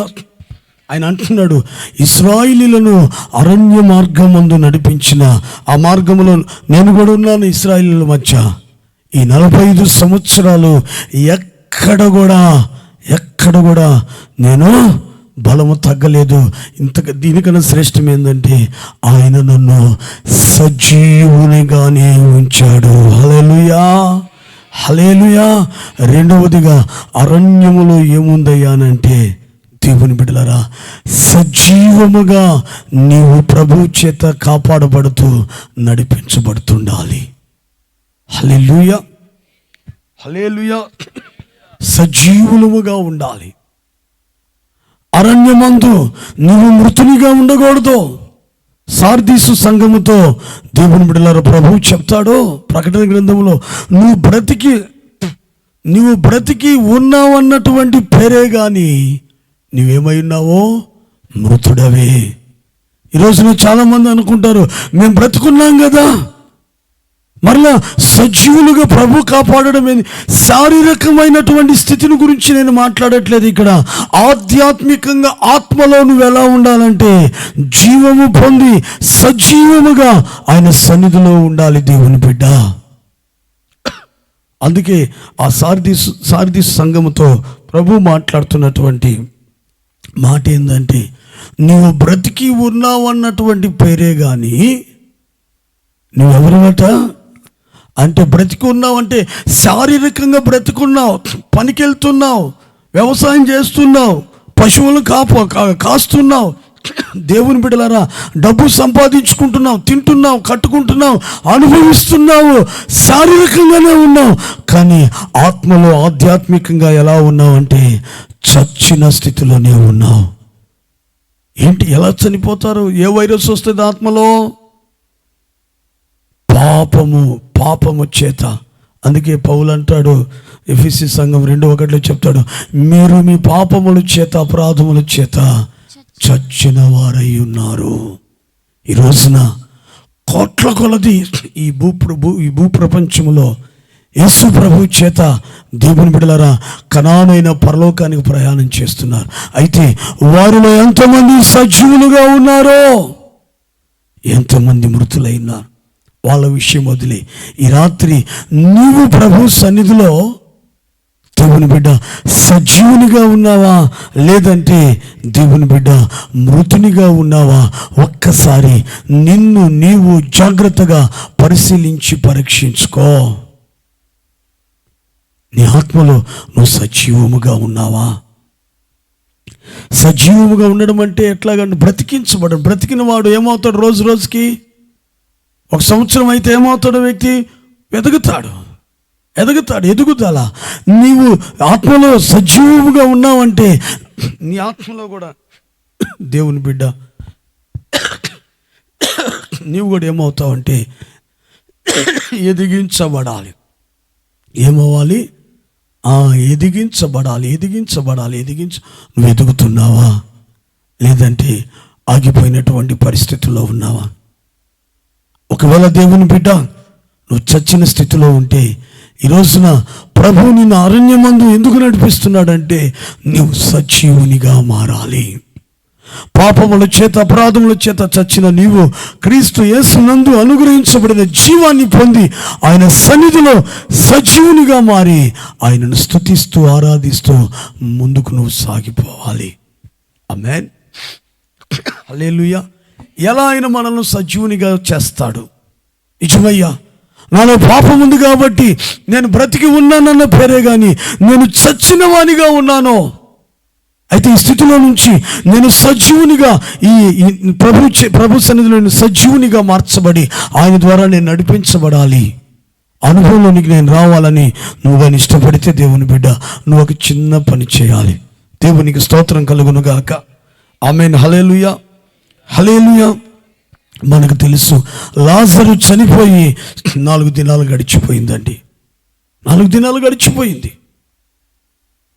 అయితే రోజు యేసుక్రీస్తు ప్రభువారు వచ్చారు, మార్తా మరియలను కలిశాడు. అక్కడి నుంచి నేరుగా సమాధుల తోటకి వెళ్ళాడు. అప్పటికే లాజరు శరీరము 4 దినాలంటే దేవుని బిడ్డల దాదాపుగా కుళ్ళిపోయిన పరిస్థితి. అయితే అటువంటి పరిస్థితుల్లో ఉన్నప్పుడు యేసుక్రీస్తు ప్రభువారు ఆ సమాధుల తోటకి వెళ్తే లాజరు ఏమైనాడంటే చనిపోయి మృతుడైపోయినాడు. ప్రభు అడ్డుగా ఉన్న ఆ రాయిని ప్రక్కకు తొలగించమన్నాడు. మార్తా వచ్చి అంటది, అయ్యా ఇప్పటికీ నా సహోదరుడు చనిపోయి 4 దినాలు గడిచిపోయింది, ఇప్పుడు నీవు ఆ సమాధి తెరవమంటున్నావే? ప్రభు అంటాడు, నీవు నమ్మిన యెడల దేవుని మహిమను నీవు చూస్తావు. హల్లెలూయా, హల్లెలూయా, హల్లెలూయా. ఈ రోజున దేవుని బిడ్డ నీవు సజీవునిగా మార్చబడతావు. మార్చబడాలంటే యేసు క్రీస్తునందు నువ్వు విశ్వాసం ఉంచు. ఒకవేళ కానీ దేవుని బిడ్డలారా, మార్తాగాని అక్కడ విశ్వాసంగాను ఉంచకుండా ఉండుంటే, నమ్మికగాను ఉంచకుండా ఉండుంటే నేను అనుకుంటాను లాజరును ప్రభు లేపుండేవాడు కాదు. ఈ రోజున మృతునిగా ఉన్నటువంటి నీవు సజీవునిగా మారాలంటే ఈ రాత్రి యేసు క్రీస్తు నందు దేవుని బిడ్డ నువ్వేం చేయాలంటే నమ్మిక ఉంచాలి. ఆయన యందు నువ్వు నమ్మిక ఉంచితే ఆయన ఏం చేస్తాడంటే ఏం చేస్తాడు? నిన్ను సజీవునిగా లేపగలుగుతాడు. యెహెజ్కేలు ప్రవక్త ద్వారా ఎండిన ఎముకలకు జీవాన్ని పోసి ఆయన సన్నిధిలో దేవుని బిడ్డ సజీవులుగా లేపి మహాసైన్యముగా నిలవబెట్టాడు. హల్లెలూయా, హల్లెలూయా, హల్లెలూయా. ఎలాగా దేవుని బిడ్డలారా? ఆయన నోటి మాట. ఈ రోజున ప్రభునందు నువ్వు నమ్మిక ఉంచి ఆయన మాటను నువ్వు అంగీకరించగలిగితే, అపరాధముల చేత పాపముల చేత చచ్చిపడి ఉన్న నీవు సజీవునిగా ఆయన సన్నిధిలో నువ్వు లేపబడతావు. లాజరు సమాధిలో ఉన్నాడు. అడ్డుగా ఉన్న ఆ బండను తొలగించిన తర్వాత యేసుక్రీస్తు ప్రభు అంటున్నాడు, లాజరు బయటికి రమ్ము. మార్తా నమ్మిక ఉంచింది. దేవుని బిడ్డలారా, యేసయ్య మాట సమాధిలోనికి వెళ్ళి లాజర్ని ముట్టి సజీవునిగా నడిపించింది. హల్లెలూయా, హల్లెలూయా, హల్లెలూయా. ఈ రోజున దేవుని బిడ్డ యేసయ్య నందు నమ్మిక ఉంచి ఆయన మాటను అంగీకరించు. ఆయన మాటకు లోబడు. ఆయన మాటకు నిన్ను నీవు అప్పగించుకున్నట్లయితే ఈ రాత్రి నీవు సజీవునిగా మారుస్తాడు ఆయన. నేను మొట్టమొదటిగా నాకు బాగా గుర్తుంది, కొండేపాలెం గేటు క్రింద ఒక మందిరానికి వెళ్ళాను. అక్కడ దైవజనుడు వాక్యం చెప్తున్నాడు. గెరాసేను ప్రాంతంలో సేనాదేయాలు పట్టి ఉన్న వ్యక్తిని గురించి చెప్తున్నాడు. నేను చాలా శ్రద్ధగా వింటున్నాను. ఆ మాటలు నా హృదయాన్ని తాకుతున్నాయి. దేవుని బిడ్డలారా, అంతకుముందు కొన్ని సంవత్సరాలు వెళ్ళాను దేవుని మందిరానికి. కొన్ని సంవత్సరాలు ప్రతి వారం కాదు, క్రిస్టమస్కి ఒకసారి వెళ్ళేవాడిని. పుట్టుకతో క్రైస్తవుడైనా నాకు మారు మనసు లేదు. కానీ ఆ రోజు మాత్రము మందిరానికి ఎలా వెళ్ళానంటే నమ్మకముతో వెళ్ళాను, విశ్వాసముతో వెళ్ళాను. యేసయ్య ఈరోజు నా జీవితాన్ని మారుస్తాడో, ఎలా మారుస్తాడో నాకు తెలియదు. ఖచ్చితంగా ఆయన మారుస్తాడని ఒక నమ్మకంతో వెళ్ళినప్పుడు అక్కడ కూర్చోగానే దైవజనులు చెప్తున్నారు, మీరు మోకరించి ప్రార్థన చేసుకోండి, యేసయ్య నాతో మాట్లాడని. ఆయన నీతో నాతో మాట్లాడి మన జీవితంలో గొప్ప కార్యాలు చేస్తాడన్నాడు. ఆ మాటను బట్టి ఒక చిన్న ప్రార్థన చేశాను. ప్రభా, నాతో మాట్లాడవా? నాతో మాట్లాడితే మేలు జరుగుతుందట. నాతో మాట్లాడని చిన్న ప్రార్థన చేసుకున్నాను. దైవజనుల వాక్య సందేశాన్ని అందిస్తుంటే దేవుని బిడ్డలారా, అది వింటా ఉంటే ఒక వ్యక్తి నాతో మాట్లాడినట్లుగానే ఆ మాట నా హృదయాంతరంగాలను చొచ్చుకు వెళ్ళిపోతుంది. 3/4 గంట వాక్యం చెప్పి మోకరించని ప్రార్థన చేస్తానన్నప్పుడు 2 చేతులు పైకి ఎత్తినప్పుడు ఓరుమని ఏడ్చాను నేను. ఎందుకంటే నాలో ఒక గొప్ప నూతనమైనటువంటి మార్పు ఎవరు తీసుకొచ్చారో?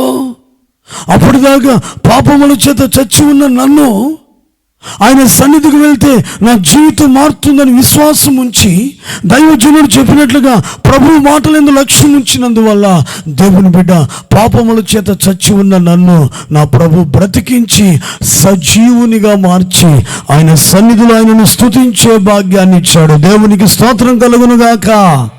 హల్లెలూయా, హల్లెలూయా. ఈ రోజున దేవుని బిడ్డ నీ పాపముల చేత అపరాధముల చేత చచ్చిన స్థితిలో నీవు ఉంటే ఆయన యందు విశ్వాసం ఉంచి ఆయన మాటల యందు లక్ష్యం ఉంచావంటే నిన్ను ఆయన సజీవునిగా చేస్తాడు. ఎందుకంటే యేసుక్రీస్తు ప్రభువుకు మృతులు కాదు కానీ ఆయన సన్నిధిలో సజీవులే కావాలి. అందుకే అరణ్యములో ఏముందంటే రెండవదిగా సజీవునిగా కాపాడబడుతూ నడిపించేటువంటి అనుభవం. 3వదిగా చూడండి, పరమగీతాలు 8వ అధ్యాయము 5వ వాక్యం. పరమగీతాలు 8వ అధ్యాయము తన ప్రియుని మీద ఆనుకొని 5వ వాక్యం. తన ప్రియుని మీద ఆనుకొని అరణ్య మార్గమున వచ్చినది యవతే. దేవునికి స్తోత్రం కలుగును గాక. చెప్పండి హల్లెలూయా, హల్లెలూయా. అరణ్య మార్గం అందు మొట్టమొదటిగా ఏముందంటే మారు మనసు అనే అనుభవం కలిగి ఉంది. 2, సజీవులుగా ఆయన ద్వారా కాపాడబడుతూ నడిపిస్తాం. 3వదిగా చూస్తే అరణ్యములో ఏముంది అని అంటే ఇక్కడ ఒక సంఘటన. ఒక స్త్రీ అరణ్య మార్గములో వస్తుంది. ఎలా వస్తుంది?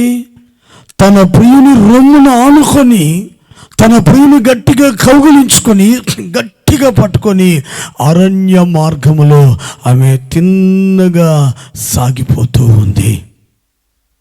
అంటే దేవుని బిడ్డలారా, ఇక్కడ నిన్న దైవజనులు చెప్పారు, యేసు ప్రభు ప్రియుడైతే సంఘము ప్రియురాలని, దేవునికి ప్రియమైనటువంటి బిడ్డలని. ఇక్కడ ఆ స్త్రీ ఎవరంటే దేవుని బిడ్డలరా, యేసయ్య రక్తములో కడగబడిన వాళ్ళు. ఆ ప్రియుడు ఎవరంటే యేసుక్రీస్తు ప్రభువారే. అరణ్యములు ఎలా వస్తున్నారట? విడిపోయి దూరంగా రావట్లేదు. ఈమె ప్రియుని మీద ఆనుకొని, హత్తుకొని, గట్టిగా పట్టుకొని అరణ్యములో వస్తూ ఉంది.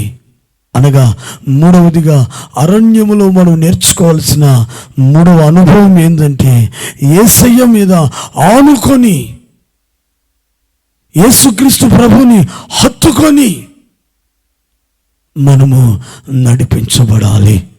దేవునికి స్తోత్రం కలుగును గాక. హల్లెలూయా, హల్లెలూయా. ఎలా ఉండాలి చెప్పండి? ఎలా 3వదిగా అరణ్యములు ఏముంది? ఆయనను హత్తుకోవాలి, ఆయనను కౌగిలించుకోవాలి. దేవుని బిడ్డలను ఆయనను గట్టిగా పట్టుకొని ఆయనతో పాటు నడిపించబడాలి. ఇది అరణ్యమందున్నటువంటి 3వ శ్రేష్టమైనటువంటి విలువైనటువంటి అనుభవం. ఇది ఎవరెవరి మీదనో ఆనుకోవడం కాదు. ఆనుకోవడం అంటే అర్థము ఆధారపడము. ఎవరెవరినో పట్టుకోవడము కాదు. ఎవరెవరి మీదనో దేవుని బిడ్డలను హత్తుకోవడము కాదు. ఈ రోజున నా కొరకు సిలువను మోసి రక్తాన్ని చిందించి 3వ రోజు సజీవుడిగా లేచిన యేసయ్యను నువ్వు హత్తుకోవాలి. ఆయన మీద ఆధారపడి దేవుని బిడ్డ నీవు ముందుకు కొనసాగించబడాలి. ఆ అనుభవాన్ని ఈ రోజున ప్రభు నీకు నాకు నేర్పించడానికి అరణ్యమందు ఆయన మనలను నడిపిస్తున్నాడు. దేవునికి స్తోత్రం కలుగును గాక. హల్లెలూయా, హల్లెలూయా. హత్తుకోవడము, ఆనుకోవడము, హత్తుకోవడము అంటే అర్థము ఆధారపడము.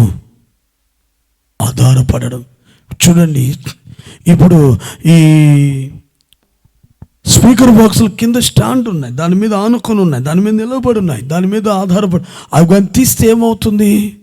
బాక్సులు పడిపోతాయి. దేవుని బిడ్డ ఈ రోజున ఒక విశ్వాసి లేదంటే ఒక యేసుక్రీస్తు ప్రభుని అంగీకరించిన ఒక వ్యక్తి తన ఆధ్యాత్మికమైన జీవితంలో ప్రభు సన్నిధిలో స్థిరంగా నిలిచి ఉండలేకపోతున్నాడు. ఊరికనే పడిపోతున్నాడు. కారణం ఏంటి? ఒక చిన్న శోధన వస్తే పడిపోతున్నాడు. ఒక నింద, అవమానము, బాధ కలిగితే, ఒక కష్టం వచ్చిందంటే తన ఆధ్యాత్మికమైన జీవితంలో ఎంత ఉన్నతమైన స్థితిలో ఉన్నా సరే జారి క్రింద పడిపోతున్నాడు. కారణం ఏంటో తెలుసా?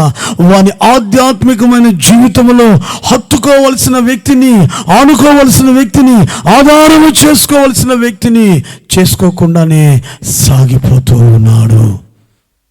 అందుకే ఈ రోజున దేవుని బిడ్డ ఊరకనే పడిపోతున్నారు. నువ్వు యేసయ్యను హత్తుకో, యేసయ్యను ఆనుకో.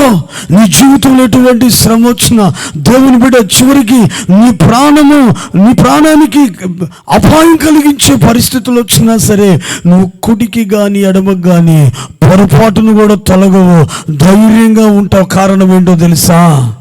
ఏంటి కారణము? యేసయ్యను నువ్వు ఏం చేసావు? హత్తుకొని ఉన్నావు, ఆయన మీద ఆనుకున్నావు. దేవుని బిడ్డలారా, ఆయన ఎటువంటి వ్యక్తి?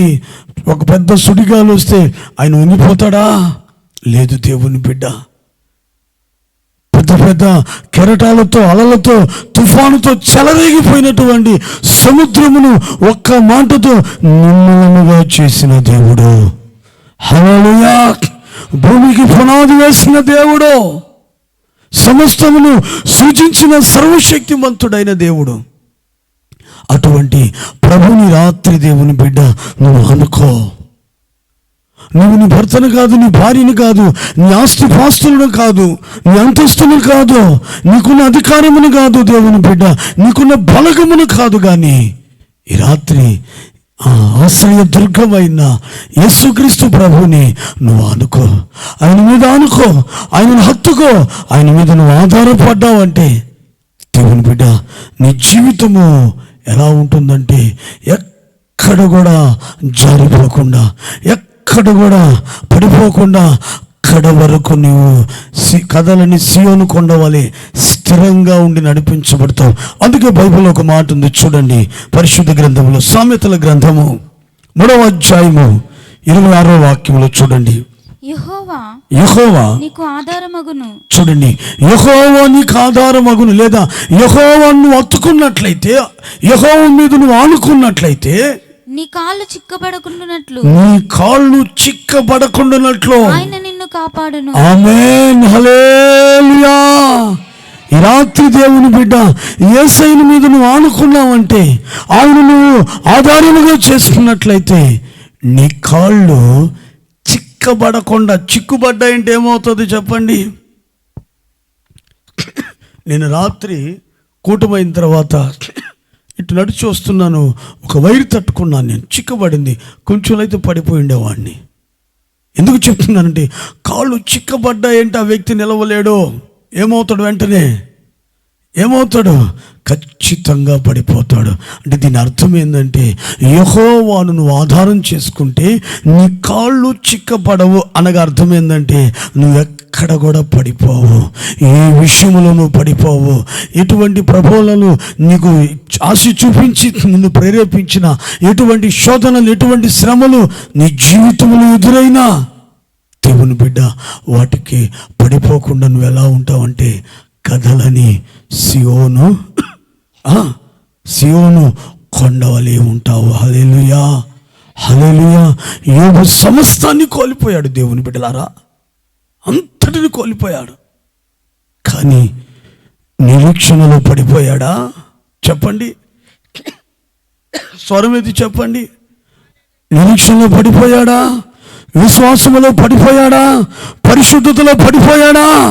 దేంట్లో కూడా పడిపోలేదు. కారణం ఏంటో తెలుసా? నీతికి ఆధారమైన యెహోవా మీద ఆయన ఆనుకొని ఉన్నాడు. చప్పట్లు కొట్టి దేవునికి స్తోత్రం చెప్తాము.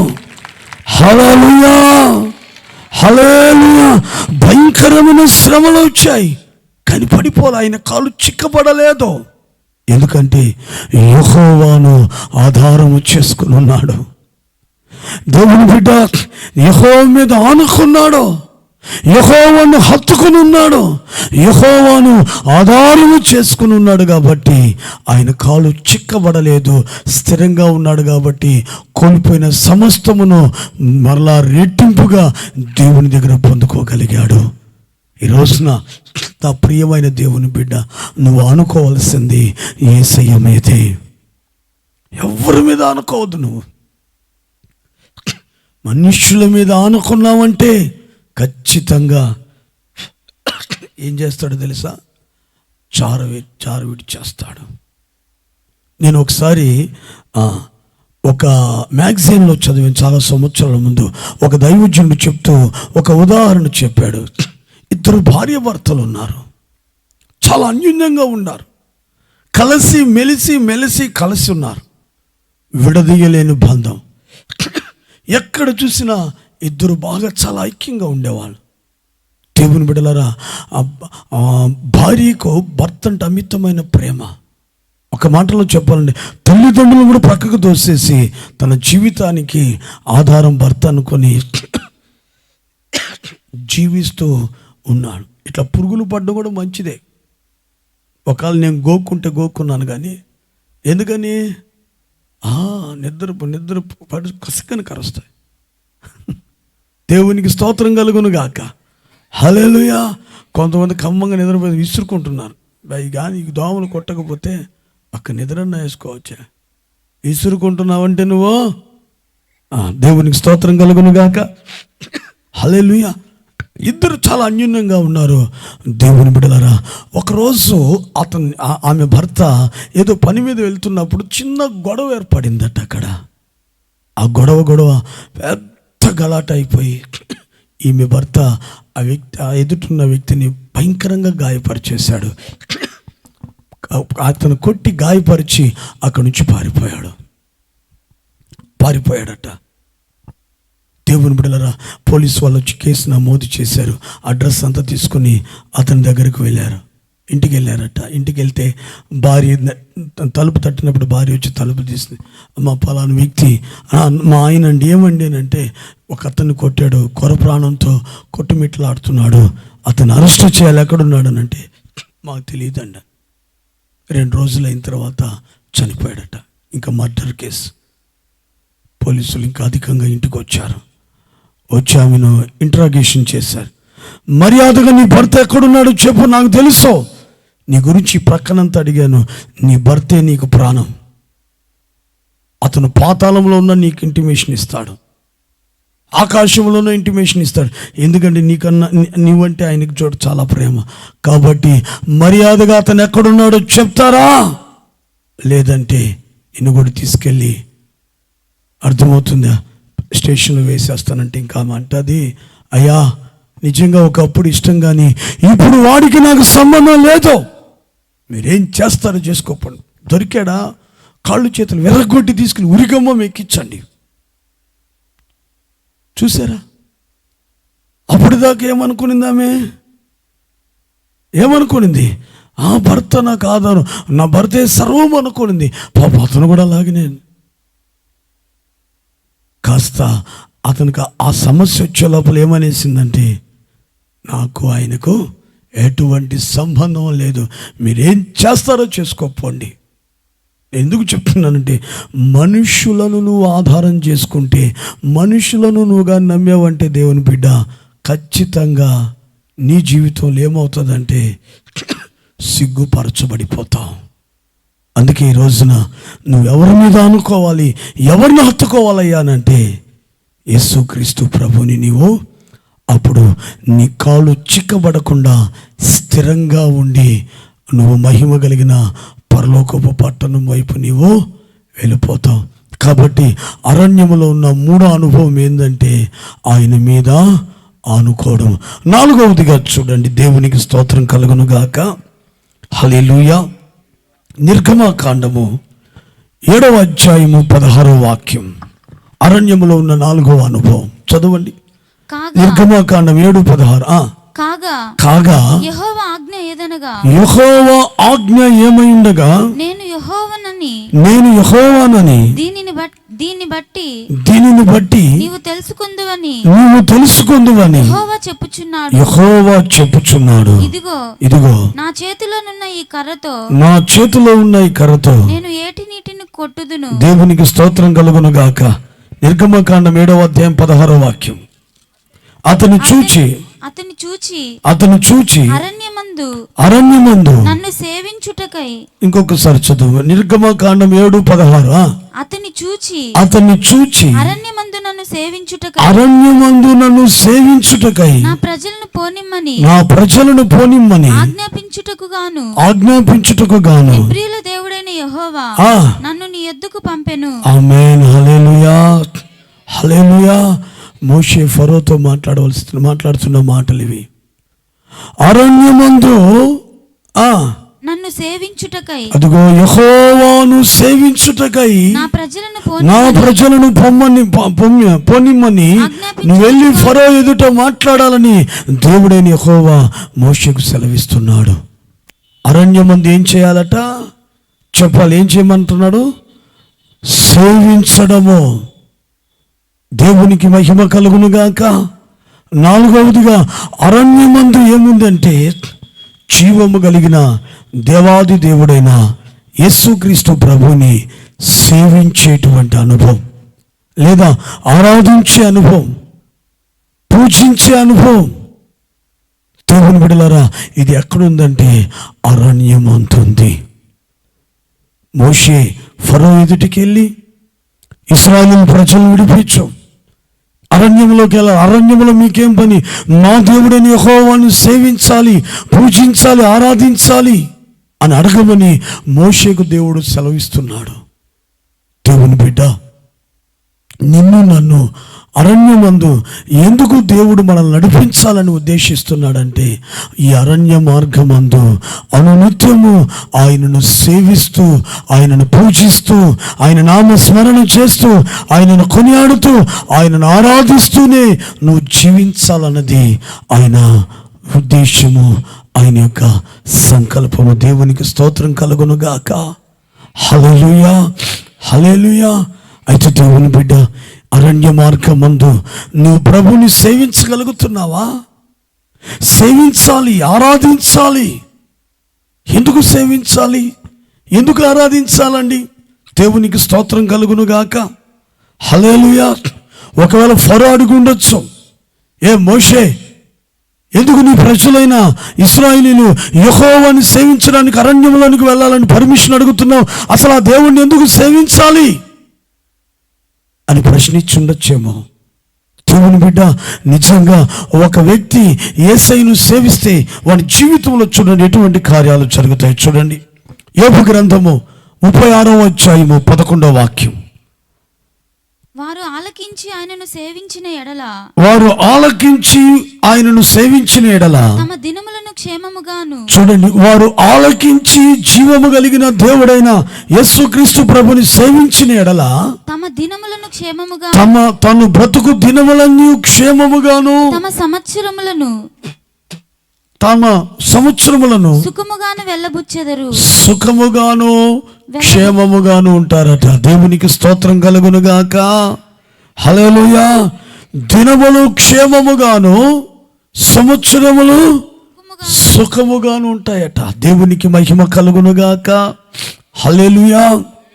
ఎందుకు సేవించాలా? అరణ్యమందు యేసయ్యను ఎందుకు సేవించాలా?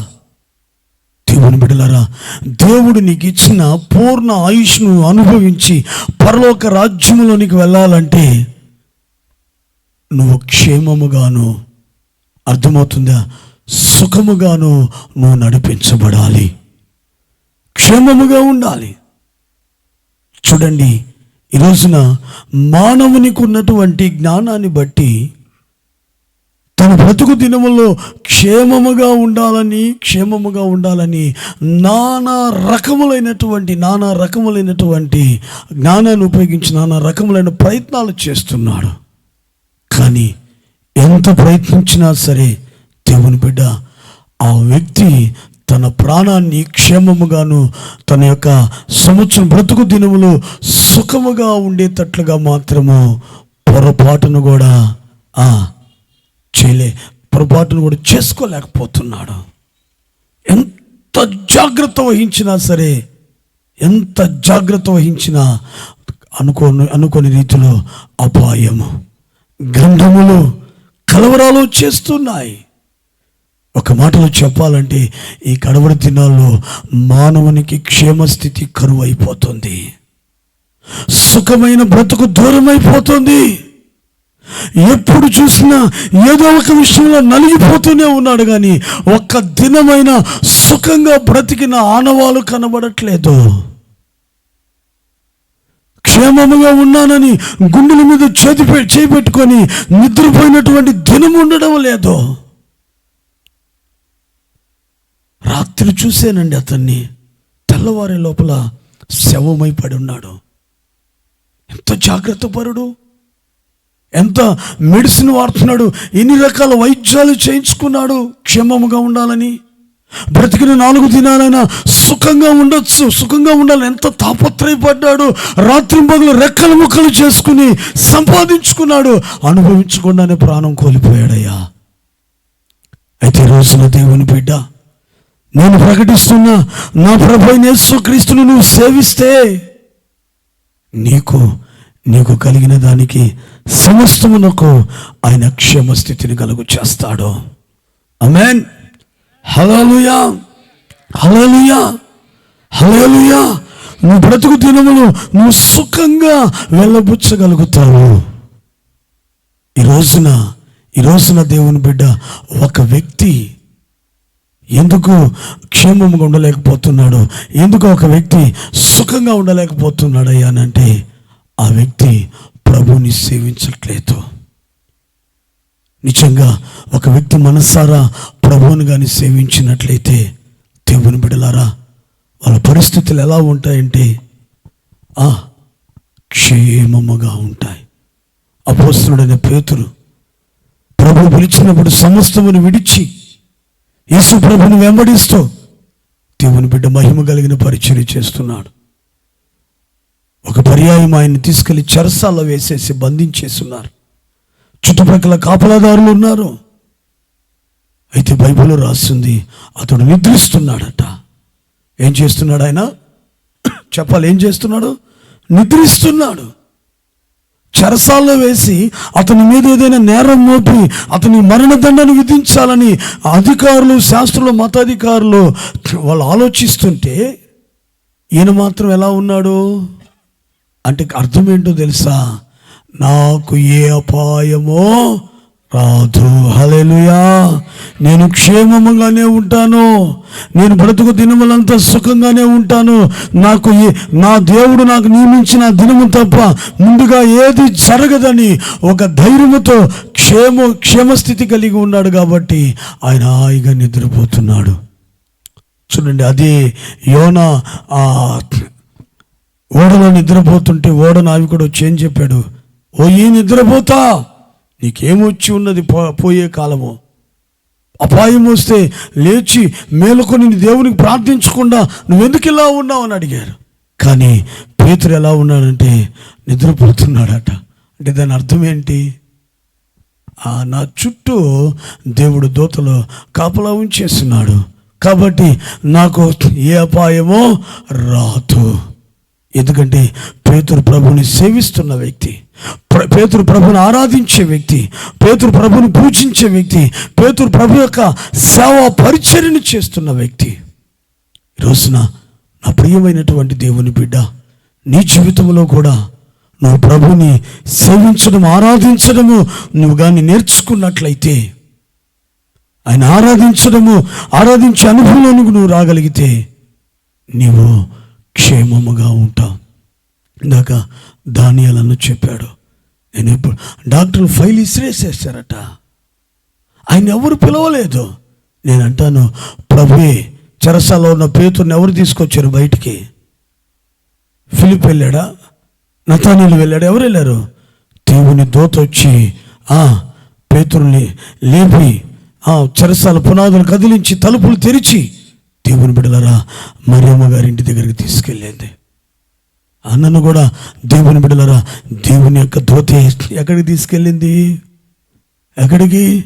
దేవుని మందిర ఆవరణంలోనికి. దేవునికి స్తోత్రం కలుగును గాక. ఎప్పుడైతే సేవించడం ప్రారంభించాడో, ఎప్పుడైతే ప్రభుని ఆరాధించడం ప్రారంభించాడో దేవుడు ఆయనకు క్షేమస్థితినిచ్చాడు.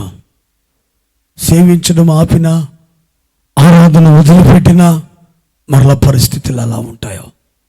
నువ్వు క్షేమముగా ఉండాలంటే, నువ్వు బ్రతుకు దినములంతా సుఖంగా ఉండాలంటే దేవుని బిడ్డ నిశ్చయముగా నీవు ఆయనను సేవించడానికి ఆయన సన్నిధిలో, ఆయన మందిర ఆవరణములో ఓ పచ్చని ఒలీవ చెట్టు వలె ఉండాలి. హల్లెలూయా, హల్లెలూయా, హల్లెలూయా. సేవించడము మానేవంటే అంతే దేవుని బిడ్డ. ఈరోజున చాలామంది పరిస్థితులు అనుకూలమైన తర్వాత ప్రభుని విడిచిపెట్టి వెళ్ళిపోయే వాళ్ళు ఉన్నారు. అయితే అలా కాదు, నీ మరణ పర్యాంతం వరకు ఆయనను సేవిస్తూనే ఉండాలి, ఆయనను నువ్వు ఆరాధిస్తూనే ఉండాలి. దేవునికి మహిమ కలుగును గాక. ఆమేన్. హల్లెలూయా, హల్లెలూయా, హల్లెలూయా. చూడండి, పేతురు అపోస్తలుడైన పౌలు శీలలో చెరసాలలో బంధించబడి ఉన్నప్పుడు మధ్యరాత్రి వేళ ప్రభుని స్తుతించి గణపరిచి కీర్తనలతో ఆరాధన చేశారు. అక్కడ అక్కడ ఒక గొప్ప సేవింపు చేశారు. అక్కడ ఏమైపోయిందట? భూకంపం పుట్టి చెరసాలు పునాదులు కదిలిపోయినాయి. వాళ్ళ కాళ్ళకున్న బంధకాలు ఊడి క్రింద పడిపోయినాయి. దేవుని బిడ్డలారా, కారణం ఏంటంటే వారు ప్రభుని సేవించారు, ప్రభుని ఆరాధించారు. ఈ రోజున నీవు కూడా దేవుని బిడ్డ సేవించాలన్నది దేవుని ఉద్దేశం. ఆయన ఆరాధిస్తూ ఆయన సేవిస్తూ ఉంటే నువ్వు బ్రతుకు దినములన్నిటి ఎలా ఉంటావంటే క్షేమము కలిగి సుఖంగా ఆయన సన్నిధిలో నీవు నడిపించబడిపోతావు. చివరి మాట నేను చెప్పి ముగించేస్తాను. దేవునికి స్తోత్రం కలుగునుగాక. హల్లెలూయా. అరణ్యములు ఏముందో సంఖ్యాకాండము 10వ అధ్యాయము 12వ వాక్యం. సంఖ్యాకాండము 10వ అధ్యాయము 12వ వాక్యం. తరువాత ఆ మేఘము పారాను అరణ్యములో నిలిచెను. చూడండి, ఆ మేఘము పారాను అరణ్యములో నిలిచెను. దేవునికి స్తోత్రం కలుగునుగాక. హల్లెలూయా. ఒకటి, అరణ్యములో ఏముందంటారు? మారు మనసు అనే అనుభవం. 2, సజీవులుగా నడిపించబడే అనుభవం. 3, ఆయనను ఆనుకుని వెళ్ళేటువంటి అనుభవం. 4, ఆయనను సేవించే అనుభవం. 5వదిగా దేవుని బిడ్డలారా, పారాను అనేటువంటి అరణ్యములో ఏమొచ్చిందట? ఏమి నిలిచిందట? మేఘము. దేవునికి స్తోత్రం కలుగునుగాక. హల్లెలూయా. మేఘము అంటే ఇశ్రాయేలీయులను దేవుని బిడ్డలారా ప్రభు ఎలా నడిపిస్తున్నాడంటే పగటి వేళ మేఘస్తంభముగాను రాత్రి వేళ అగ్నిస్తంభముగాను వారి మధ్య ఉండి వారిని నడిపిస్తూ ఉన్నాడు. ఒకటి. 2వదిగా మేఘము అంటే దేవుని యొక్క మహిమ. మేఘం అంటే దేవుని యొక్క ప్రభావము. సొలొమోను కాలంలో యెహోవా మందిరాన్ని ప్రతిష్ఠించినప్పుడు దేవుని బిడ్డలారా అక్కడ రాయబడినటువంటి మాట ఏంటంటే, సమయం లేదు, రెఫరెన్స్ చెప్పట్లేదు, అక్కడ రాయబడిన మాట ఏంటంటే, వారు కీర్తనలతో దేవునికి బలులు అర్పించి దేవుని స్తుతించి కీర్తించి ఆలయాన్ని ప్రతిష్ఠించినప్పుడు ఆ యెహోవా మేఘము దేవుని మందిరము నిండుకొనగా సేవకులు అక్కడ నిలవలేకపోయారు. దేవుని యెహోవా మేఘం అనగా దేవుని యొక్క మహిమ. బాగా వినండి. 5వదిగా అరణ్యములో దేవుని యొక్క మేఘం ఉంది, దేవుని యొక్క మహిమ ఉంది. నువ్వేం చేయాలంటే ఆ మహిమలోనికి వెళ్ళాలి, ఆ మహిమతో నువ్వు నింపబడాలి, ఆ మహిమ చేత దేవుని బిడ్డ నువ్వు నింపబడాలి, ఆ మహిమలోనికి వెళ్ళి నువ్వు నడిపించబడాలి. ఎందుకండి మహిమ? ఎందుకు మేఘము? దేవుని బిడ్డలారా, ఆదాము హవ్వలను దేవుడు సృజించినప్పుడు వారికి దేవాది దేవుడు మహిమ ప్రభావంతో కూడిన కిరీటాన్ని ధరింపచేశాడు. ఆదాము హవ్వలకు దేవుడు మహిమనిచ్చాడు. పాపం చేశారు, మహిమను కోల్పోయి దిగంబరులయ్యారు, తోటలో నుంచి వెలివేయబడ్డారు.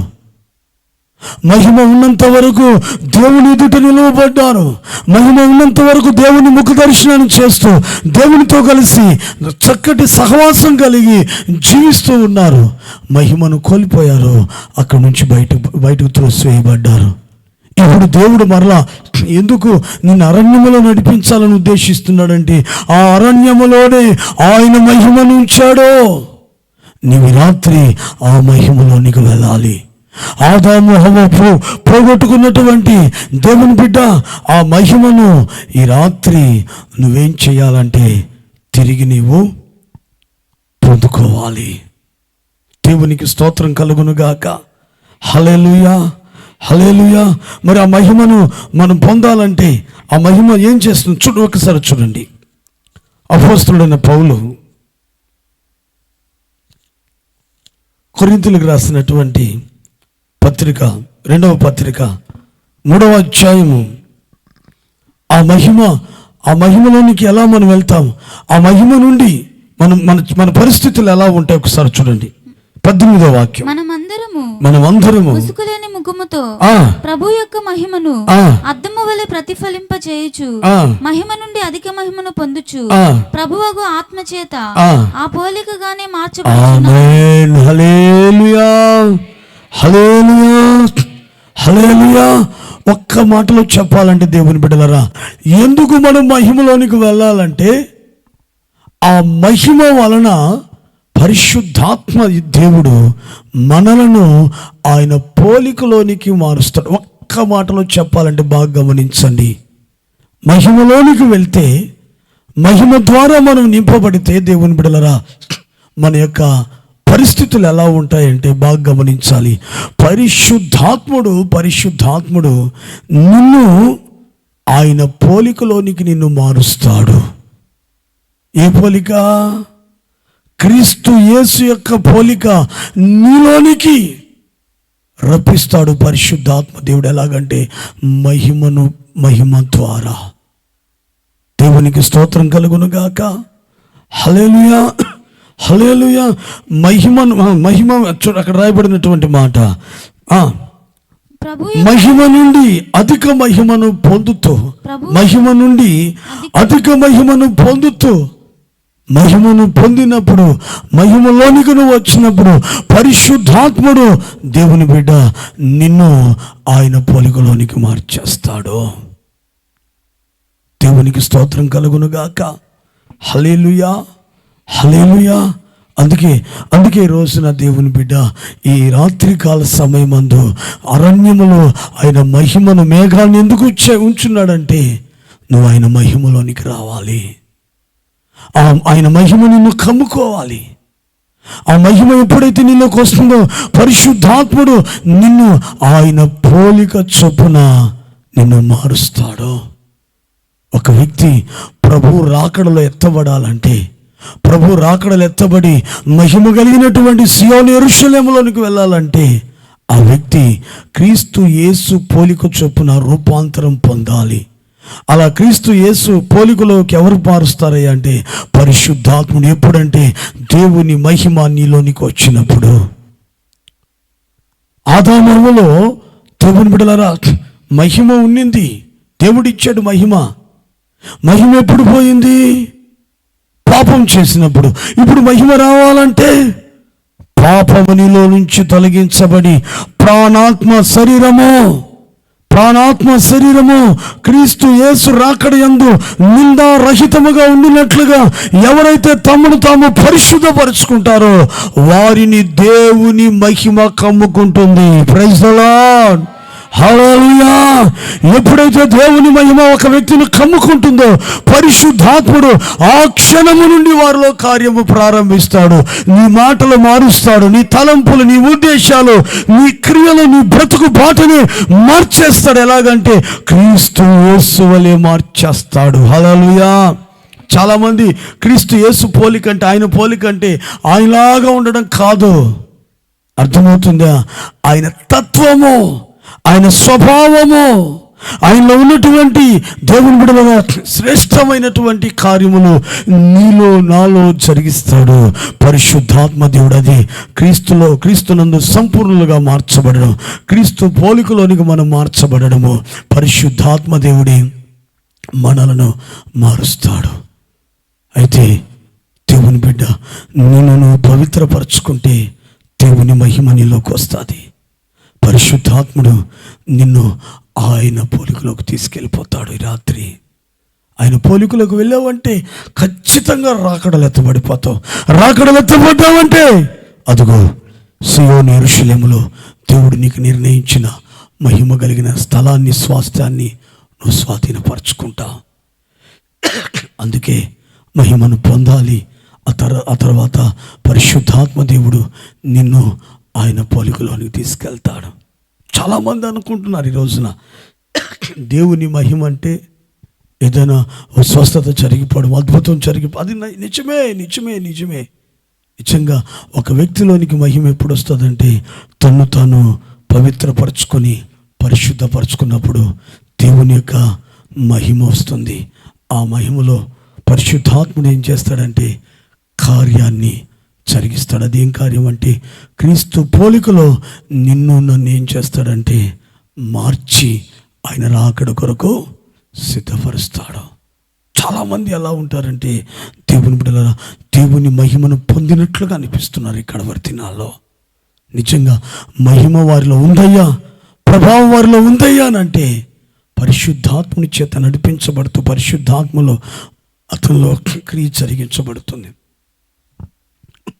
నాకు తెలిసిన, మీకు చివరిగా ఒక మాట చెప్పి ముగించేస్తాను. నాకు తెలిసిన ఒక తల్లి ఉంది.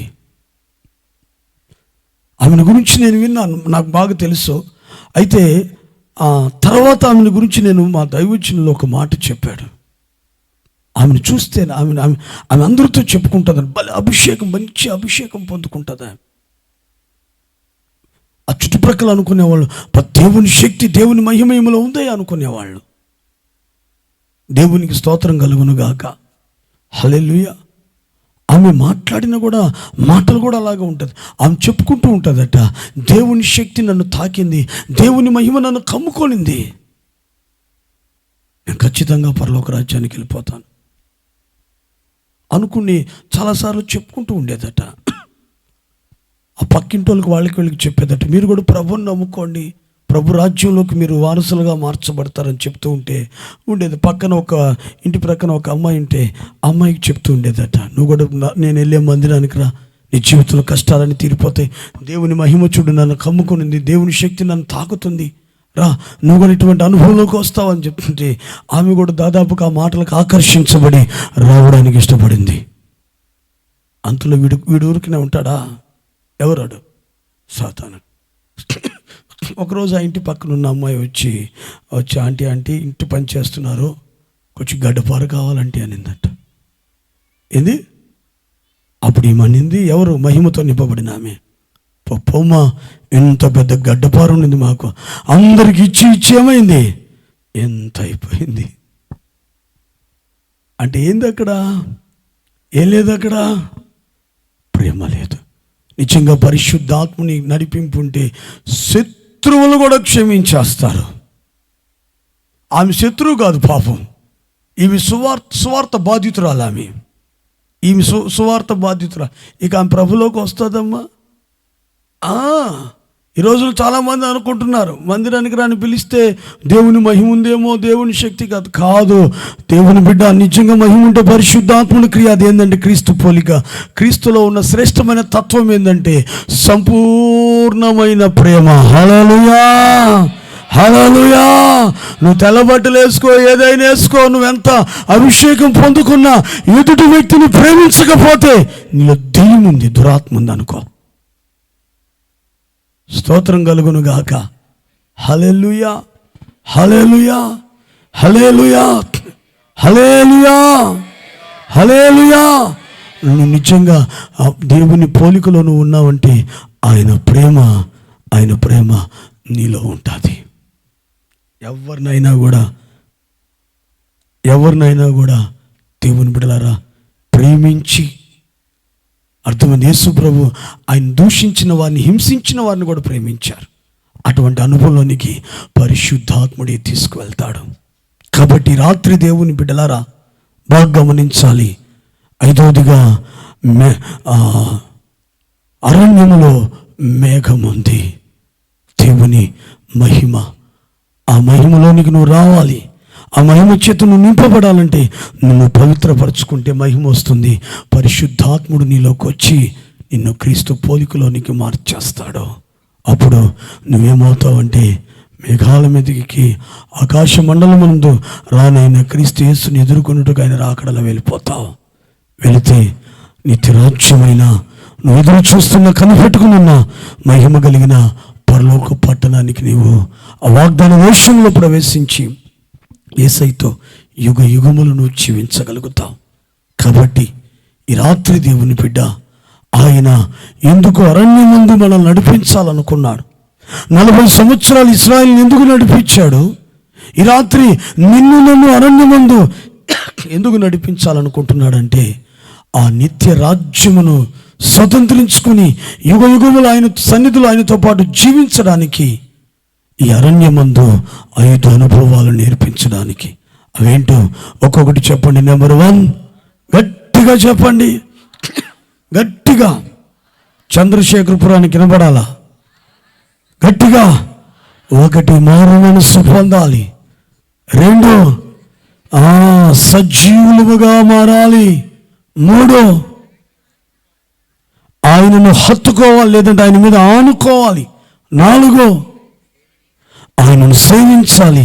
5, ఆయన మహిమను పొందుకోవాలి. దేవునికి మహిమ కలుగునుగాక. ఆమేన్, హల్లెలూయా. ఎవరైతే ఈ 5 అనుభవాలు కలిగి ఉంటారో, ఎవరైతే ఈ 5 అనుభవాలను నేర్చుకుని జీవిస్తారో, దేవుని బిడ్డలారా, నిశ్చయముగా పాలు తేనెలు ప్రవహించి పరమ కనాను అయిన పరలోక రాజ్యము వారికి స్వాస్థ్యముగా మార్చబడుతుంది. ఆమేన్, హల్లెలూయా.